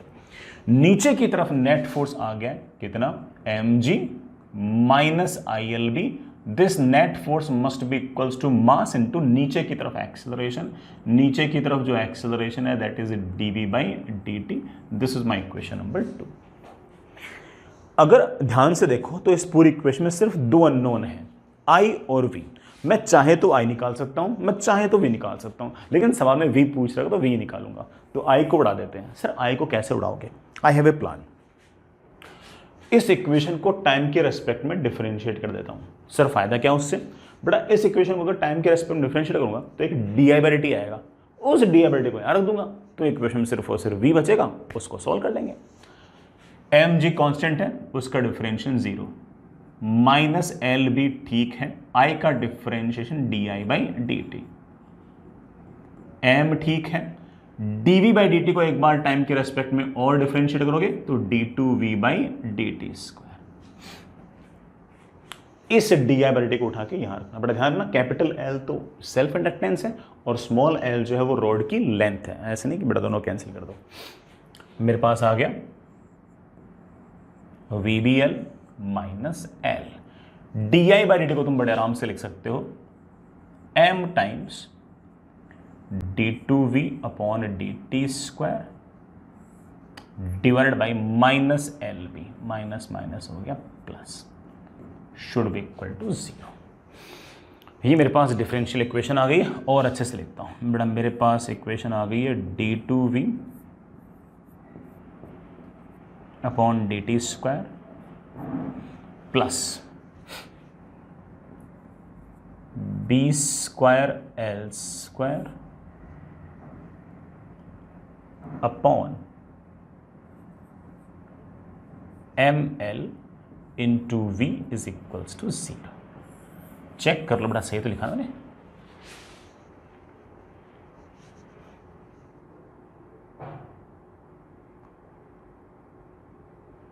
सही लग रहा है सर? फिर से सेकंड ऑर्डर डिफरेंशियल इक्वेशन बन गई। हाँ बेटा, सेकंड ऑर्डर डिफरेंशियल इक्वेशन बन गई, लेकिन इस तरह की सेकंड ऑर्डर डिफरेंशियल इक्वेशंस का सॉल्यूशन मुझे पता है। ये तो d2x upon dt square plus omega square into X equals to 0 जैसी इक्वेशन है। इसका सॉल्यूशन मेरे बच्चे जानते हैं कि इसका सॉल्यूशन हम लोगों ने याद कर रखा है, x is equals to x नहीं बेटा v, a टाइम्स a मतलब बेटा एक तरीके से उस x की मैक्सिमम वैल्यू हुआ करती थी बेटा, मैंने इसको v नॉट लिख दिया, v की maximum value v not into sine of omega t। बेटा ये ओमेगा का स्क्वायर है, तो ओमेगा आ गया मेरे पास bl upon root ml into T plus theta. इसका मतलब वेलोसिटी इस तरह से साइनोसॉइडली वेरी कर रही है, लेकिन सर ना तो मुझे वी नॉट पता ना मुझे थीटा पता। बेटा पता लग जाएगा। जैसे तुझे पता है कि t इज इक्वल्स टू 0 पर तूने रिलीज किया था, तो वेलोसिटी तो तेरी 0 थी, तो पटको वेलोसिटी को 0 रखा is equals to V naught sine, बेटा t को 0 रखना तो थीटा, तो मेरे पास आ गया sine theta is equals to 0, तो थीटा की वैल्यू मेरे पास आ गई है 0। तो मेरे पास इक्वेशन आ गई है v is equals to V naught sine bl upon root ml into T. Sir ये वी नॉट नहीं पता? अरे पता चल जाएगा तुझे। t इज इक्वल्स टू 0 पर सिर्फ और सिर्फ वेलोसिटी ही नहीं पता, तुझे t इज इक्वल्स टू 0 पर एक्सेलरेशन मतलब dv बाई dt भी पता है, g है। सर मुझे तो नहीं पता। अरे बेटा पता है, पता है। t इज इक्वल्स टू 0 पर आपने जब रॉड को रिलीज किया तो ईएमएफ इंड्यूस तो 0 है। मैं ईएमएफ इंड्यूस रॉड में तो वीबीएल होता है, जब v 0 तो ईएमएफ इंड्यूस 0, ईएमएफ इंड्यूस 0 तो करंट 0, करंट 0 तो ऊपर की तरफ लगने वाला आईएल भी 0, तो सिर्फ और सिर्फ नीचे की तरफ एक ही फोर्स लग रहा है बेटा, कितना mg।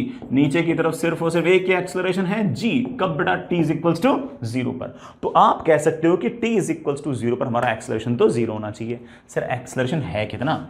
एक्सेलरेशन होता है dv by dt।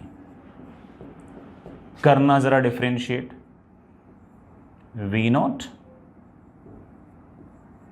bl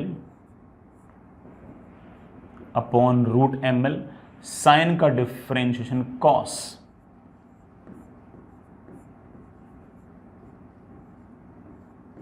t को 0 पुट करो। t को मैंने जैसे ही 0 पुट किया, एक्सेलरेशन की वैल्यू आ गई है v naught bl upon root ml। Cos 0 तो बड़ा 1 होता है, it should be equal to बड़ा कितना g, और इसको g रखते ही मेरे पास v नॉट की वैल्यू आ गई। बड़ा v नॉट की वैल्यू क्या आ गई है? बड़ा v नॉट की वैल्यू आ गई है रूट ml इंटू जी अपॉन बी। ले बेटा अब मेरा आंसर आ चुका है। अब कोई मुझसे पूछेगा कि वेलोसिटी क्या होगी? वेलोसिटी होगी वेलोसिटी की मैक्सिमम वैल्यू। मैक्सिमम वैल्यू बेटा कितनी है? Root ml g upon bl, root ml g upon bl into sine of omega T. प्यारे बच्चों ओमेगा कितना है? ओमेगा कितना है? ओमेगा है, और सॉरी साइन नहीं बेटा, हाँ sine bl upon root ml।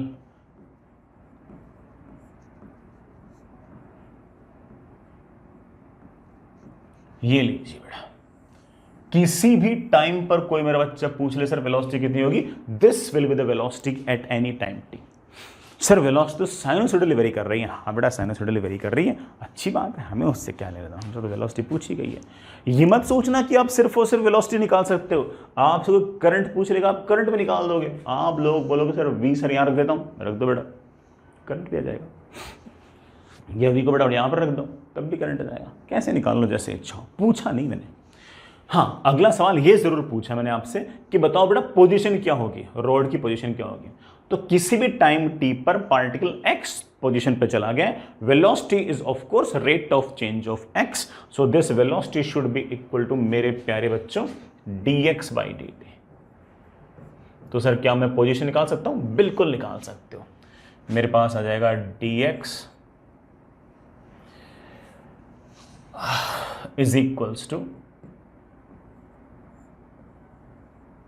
Root ml upon bl into g into sine of bl into t into dt। Integrate जब टाइम जीरो तो पोजीशन जीरो, किसी भी टाइम t पर लेट से बड़ा आपकी पोजीशन इज x, ये तो x ही आ गया। इसका इंटीग्रेशन क्या होगा? साइन टी का इंटीग्रेशन तुम जानते बड़ा क्या आएगा, माइनस कॉस टी आएगा, लेकिन टी के कोफिशिएंट से डिवाइड करना पड़ेगा। जैसे डिवाइड करूंगा bl आपका गायब है, नहीं गायब, डिवाइड करूंगा तो मेरे ख्याल से आएगा ml upon B square L square into G, ऐसे आएगा। सॉरी, साइन का इंटीग्रेशन आएगा minus cos B L T, कहां से कहां तक, जीरो से लेके टी तक। x की अगर पोजीशन निकालोगे that comes out to be M L G upon मेरे प्यारे बच्चों B square L square 1 minus cos of B L T upon root M. जो आपकी पोजीशन है और आपकी जो वेलोसिटी है उसका वेरिएशन एक तरह से बड़ा साइनोसॉइडल तरीके से हो रहा है, और जिसका ओमेगा जो है अगर चेक करो तो बड़ा वो आ रहा है B L upon root M L, और उसका टाइम पीरियड एक तरीके से मेरे बच्चे आ रहा है 2 pi root M L upon B L, ये टाइम पीरियड आ रहा है। ये जो x आया है बड़ा, ये हमारे पास SHM की इक्वेशन आई है बड़ा। किसकी इक्वेशन आई है? SHM की। सर मुझे तो नहीं दिख रही, दिख जाएगी बड़ा SHM की इक्वेशन, देखना।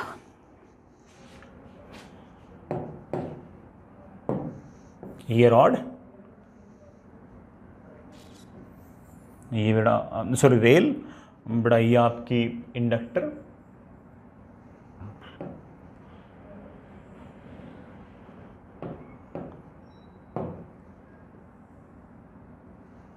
बड़ा t is equals to 0 put करना। अगर मैं t is equals to 0 put करता हूं तो बड़ा cos 0 इज 1, 1 माइनस 1 इज 0, तो x की वैल्यू आ गई है 0, तो t is equals to 0 put बड़ा यहां आ गई है, अच्छी बात है बड़ा। t is equals to capital T by 4 put करना। कैपिटल T बाई 4 पुट किया तो बड़ा यहाँ रखना, इसको अगर मैं रखूँगा तो टाइम को बड़ा जैसे मैंने ये कैपिटल T बाई 4 रखा तो बड़ा पाई बाई 2 तो आ जाएगा ऐसे, root M L B L cancel बड़ा और पाई बाई 2 हो जाएगा।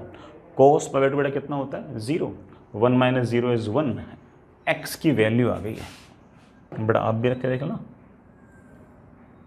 एक्स की वैल्यू आ गई है। कितनी वैल्यू आ गई बड़ा एक्स की?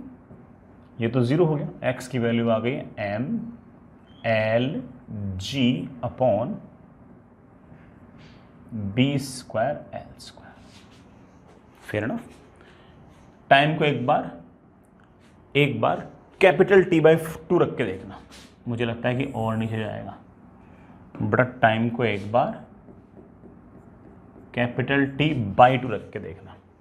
टाइम को मैंने जैसे कैपिटल T बाई 2 रख के देखा बड़ा, ये pi root M L upon B आ जाएगा, pi root B L M L upon B जाएगा। तो BL क्या हो जाएगा, कैंसिल, ML क्या हो जाएगा, कैंसिल, सिर्फ cos पाई बच जाएगा। cos पाई कितना होता है, -1, 1 माइनस -1 कितना हो गया, 2। तो x की वैल्यू मेरे पास आ जाएगी बेटा कितनी, मैक्सिमम आ जाएगी, x की वैल्यू मैक्सिमम आ जाएगी, और बेटा कितनी आ जाएगी यार, 2 टाइम्स mLg अपॉन B²L²। इतना तो आपको नजर आ गया होगा कि बेटा इसकी वैल्यू इससे ज़्यादा नहीं हो सकती, 1 माइनस -1 2 हो गया, इसकी वैल्यू बेटा 2 से ज़्यादा हो नहीं सकती, इसका मतलब x ये मैक्सिमम है। उसका बेटा अगला टाइम जैसे आप रखोगे तो वापस से यहाँ आ जाएगा, जैसे आप 3t/4 रखोगे यहाँ आ जाएगा, कैपिटल T रखोगे यहाँ आ जाएगा, 5t/4 रखोगे यहाँ पर आ जाएगा, फिर t/4 टाइम बाद यहाँ आ जाएगा, फिर t/4 टाइम बाद यहाँ पर, ऐसे ऐसे ऐसे ऐसे लगातार ऐसे करता जाएगा विथ एम्पलीट्यूड।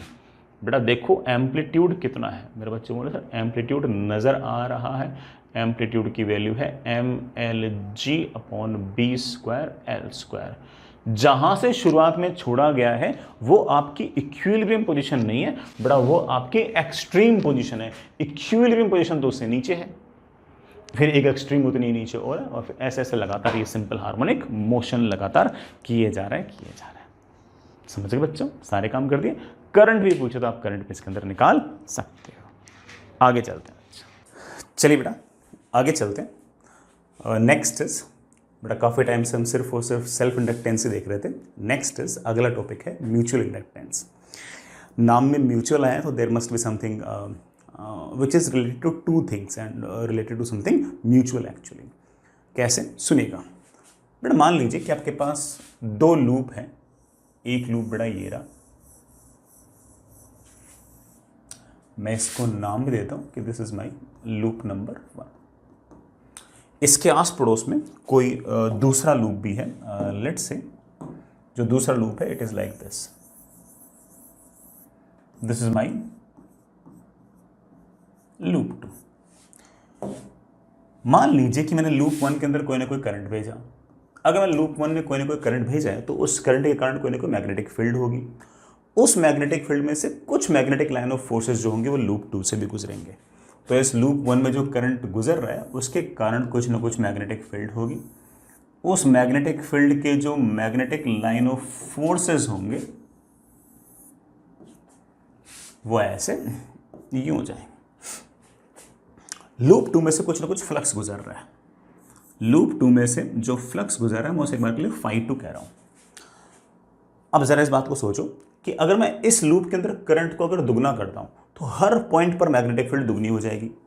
तो वो वाली मैग्नेटिक फील्ड भी दुगनी हो जाएगी जो मैग्नेटिक फील्ड यहां है, यहां है, यहां है। और अगर मैग्नेटिक फील्ड दुगनी हो जाएगी तो ऑब्वियस बात है कि इसमें से गुजरने वाला जो मैग्नेटिक फ्लक्स है वो भी दुगना हो जाएगा। सर कहना क्या चाहते हो इस बात से? बेटा मैं इसमें ये कहना चाहता हूं कि लूप 2 में से गुजरने वाला जो मैग्नेटिक फ्लक्स है वो लूप 1 के करंट के डायरेक्टली प्रोपोर्शनल है। बेटा लूप 1 में से जो करंट गुजर रहा है मैं उसे एक बार के लिए I1 लिख देता हूं। बेटा क्या लिखा मैं उसे? I1 लिखा। तो मैं सिर्फ उसे इतना सा कहना चाह रहा हूं कि लूप 2 में से गुजरने वाला जो फ्लक्स है वो लूप 1 के करंट के डायरेक्टली प्रोपोर्शनल है। And it make sense. उस करंट को अगर आप 5 गुना कर दोगे तो हर जगह मैग्नेटिक फील्ड 5 गुना हो जाएगी। तो यहां भी तो मैग्नेटिक फील्ड 5 गुना हो जाएगी, और यहां मैग्नेटिक फील्ड अगर 5 गुना हो जाएगी तो इसमें से गुजरने वाला फ्लक्स भी तो 5 गुना हो जाएगा। इट मीन्स दैट लूप 2 में से गुजरने वाला जो फ्लक्स है वो लूप 1 के करंट के डायरेक्टली प्रोपोर्शनल है। आई कैन इजीली से कि flux passing through loop 2 is directly proportional to current in 1। हाँ, लूप 2 में से एग्जैक्टली कितना फ्लक्स गुजरेगा वो बाकी बातों पर भी डिपेंड करेगा कि ये दोनों के दोनों कितने नज़दीक हैं, मतलब रिलेटिव पोजीशन क्या है, एंगल क्या है, मतलब एक तरह से रिलेटिव ओरिएंटेशन क्या है। ऐसे होंगी तो कम लाइंस गुजरेंगी, कम फ्लक्स गुजरेगा, ऐसे होंगी तो ज़्यादा लाइन गुजरेगी। बीच में मीडियम क्या है, नंबर ऑफ टर्न्स क्या है, इन सब बातों पर भी डिपेंड करेगी। लेकिन इतना जरूर कह सकता हूं कि flux passing through loop 2 is equals to some constant times current in loop 1। Loop 2 में से गुजरने वाला जो फ्लक्स है वो लूप 1 के करंट के डायरेक्टली प्रोपोर्शनल होगा, और जो प्रोपोर्शनली कांस्टेंट है उसको मैंने कैपिटल M लिख दिया है। आप मनी मन जानते हो कि इस कैपिटल M के अंदर क्या क्या छुपा हुआ है। इस कैपिटल M में ये छुपा हुआ है कि दोनों कितने नज़दीक हैं, कितने दूर हैं, बीच का मीडियम कैसा है, नंबर ऑफ टर्न्स कैसे हैं, ओरिएंटेशन कैसा है, एंगल कैसा है, वगैरह वगैरह। इस कैपिटल M को बड़ा हम नाम दे रहे हैं coefficient of mutual inductance. But ऐसे हम नाम दे रहे हैं कोफिशिएंट ऑफ म्यूचुअल इंडक्टेंस। इसकी यूनिट की अगर मैं बात करूं तो बड़ा it will be of course weber पर ampere. Flux per unit current, मेरे प्यारे बच्चे बोलेंगे सर वेबर पर एम्पियर तो हमारा हेनरी हो गया, जो हमारा कोफिशिएंट ऑफ सेल्फ इंडक्टेंस की यूनिट थी उसकी यूनिट भी ये आ गई, हेनरी आ गई। इसको हम एब्रीवेट कर सकते हैं कैपिटल एच से। बड़ा किस पर डिपेंड करेगा? ऑब्वियस बात है, it depends on relative position. बड़ा दोनों के बीच में कितना सेपरेशन वगैरह इस बात पे। रिलेटिव ओरिएंटेशन, बड़ा व्हेन आई से ओरिएंटेशन आई मीन कि बड़ा कितने कितने एंगल वगैरह पे। Medium end of course number of turns, number of turns per भी डिपेंड तो करेगा। It depends on relative position, relative orientation and number of turns. ठीक है बच्चों, ये वाली बात बड़ा समझ में आ गई। फ्लक्स 2 में से गुजरने वाला जो लूप 2 में से गुजरने वाला जो फ्लक्स होगा वो लूप 1 के करंट के डायरेक्टली प्रोपोर्शनल होगा and this phenomenon is known as mutual inductance. बड़ा लिखना चाहो तो लिख सकते हो,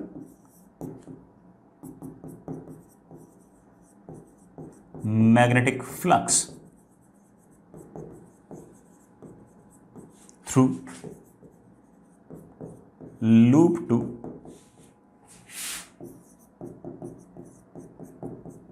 is directly proportional to current in loop 1. This phenomenon is known as mutual inductance। बेटा इस phenomenon को हम mutual inductance कहेंगे। चलिए बच्चों, मैं एक छोटी सी बात और यहां पर बोल रहा हूं, दैट इज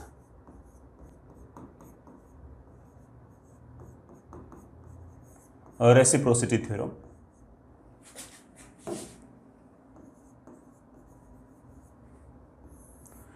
बेटा रेसिप्रोसिटी थ्योरम क्या कहती है सुनना, आसान सा पॉइंट है, कोई बहुत बड़ा ऐसा पॉइंट है नहीं, आराम से इतना से सुनना।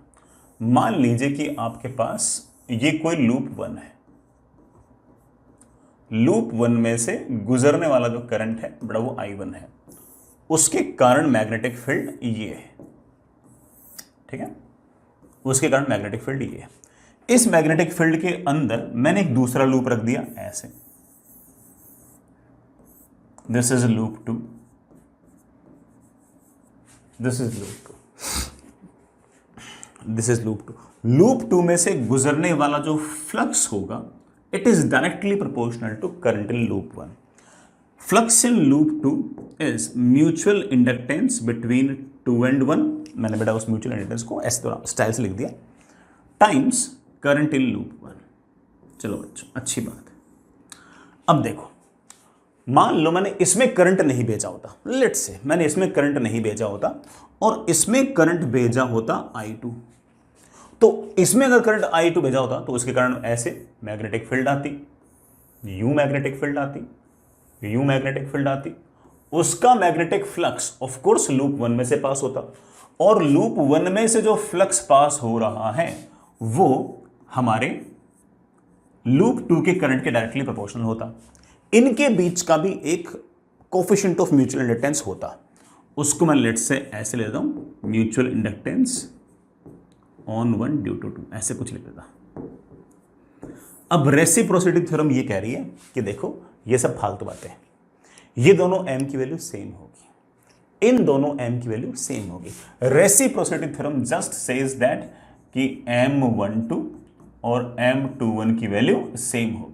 मतलब आप इसमें से करंट निकालकर इसमें से फ्लक्स निकाल लो, तो जो आपका एक तरह से जो कांस्टेंट आएगा करंट के अलावा जो टर्म आएगी वो टर्म, उसी को तो म्यूचुअल इंडक्टेंस कह रहे हैं, सॉरी उसी को तो हम बेटा म्यूचुअल इंडक्टेंस कोफिशिएंट कह रहे हैं। और या फिर आप इसमें से करंट मानकर इसमें से फ्लक्स निकाल लो, तो जो आपका कोफिशिएंट आएगा दोनों की वैल्यू सेम आएगी। मैं इस बात को प्रूव नहीं कर रहा, but this is known as your reciprocity theorem.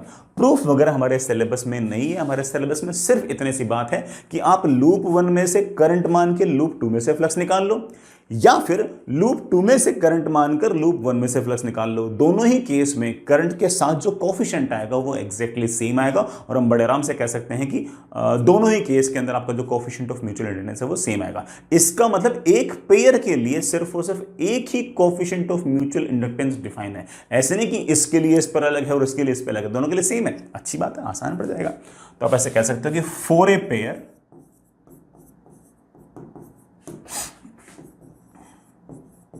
coefficient of for a pair only one coefficient of mutual inductance is defined। ऐसा नहीं पड़ा, दोनों के लिए अलग अलग, ठीक है। हम हमारी सहूलियत के हिसाब से एक में करंट मान लेंगे और दूसरे में से फ्लक्स निकाल लेंगे, जैसा अच्छा लगेगा वैसे कर लेंगे, ठीक है। आगे चलते हैं। चलिए बच्चों, अब इस बात को डिस्कस करते हैं कि आखिर जो हमारा ईएमएफ इंड्यूस्ड है उसमें क्या रोल है। तो जो हमारा इंड्यूस्ड ईएमएफ है उसमें क्या रोल है, सुनिए बच्चों। Let's say for example but आपके पास ये कोई लूप 1 है, इसके पास में ये कोई लूप 2 है,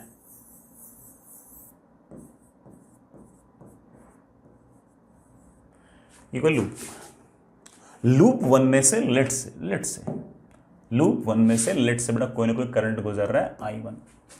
उस I1 के कारण मैग्नेटिक फील्ड होगी ऐसे, उस मैग्नेटिक फील्ड के कारण ऑफ कोर्स कुछ ना कुछ फ्लक्स पास हो रहा होगा लूप 2 में। This is flux passing in loop 2। Of course we know that this flux is directly proportional to current in loop 1 and that is equals to m times of I1।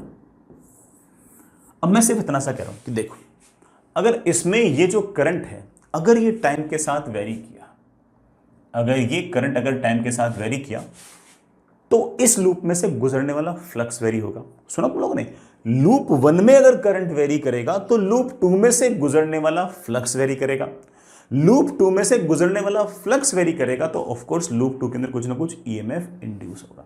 तो मैं तो सिर्फ और सिर्फ ये कहना चाहता हूं कि अगर ये आपका I1 as a function of time हुआ तो उस केस में आपका जो φ2 होगा वो भी as a function of time होगा, और इसके अंदर कुछ ना कुछ ईएमएफ इंड्यूस्ड आएगी, जिसको हम बड़े आराम से कह सकते हैं कि बड़ा फैराडेज लॉ लगाना, that is rate of change of flux in loop 2। Rate of change of flux in loop 2। Sir flux 2 sorry loop 2 के अंदर फ्लक्स 2 चेंज, सॉरी क्या बोलता रहता हूं यार, लूप 2 के अंदर फ्लक्स चेंज हो क्यों रहा है? क्योंकि इसमें करंट चेंज हो रहा है। इसमें करंट चेंज होगा तो मैग्नेटिक फील्ड चेंज होगी, मैग्नेटिक फील्ड चेंज होगी तो इसमें गुजरने वाला फ्लक्स चेंज होगा। और हम बड़े आराम से, सॉरी माइनस किस बात का, बड़ा माइनस तो समझा चुका हूं, that is through Lenz law. और हम कह सकते हैं कि that is minus d/dt of loop 2 में से गुजरने वाला जो फ्लक्स होगा that is equals to m into I1। बड़ा माइनस m तो बाहर आ गया इंटू di1/dt। कितना शानदार सा रिजल्ट है कि लूप 2 के अंदर जो ईएमएफ इंड्यूस हो रहा है वो किस कारण से हो रहा है? लूप 1 में जो करंट चेंज हो रहा है उसके कारण। It is not a new thing, ये हम पहले भी देख चुके हैं। हमने बिल्कुल चैप्टर के शुरुआत में ऐसा किया भी है कि एक सर्किट के अंदर हमने करंट चेंज किया, करंट लिखा, फिर हमने कहा कि दूसरे लूप में से फ्लक्स निकालो, हमने फ्लक्स निकाल लिया, फिर हमने कहा कि उस लूप में से करंट चेंज हो रहा है तो इसमें फ्लक्स चेंज हुआ, और उस फ्लक्स को डिफरेंशिएट के टाइम के रेस्पेक्ट में तो उसमें हमारा ईएमएफ इंड्यूस आया भी था। तो ये कोई नई चीज़ नहीं है, फॉर्मूला दिखने में आपको नया लग सकता है लेकिन ये चीज़ बिल्कुल भी नई नहीं है। ठीक है बच्चा, आप कह सकते हो कि this is EMF induced in loop 2 due to change in current in loop 1। तो आप ऐसा कह सकते हो कि if current is changing in loop 1 comma then EMF will be induced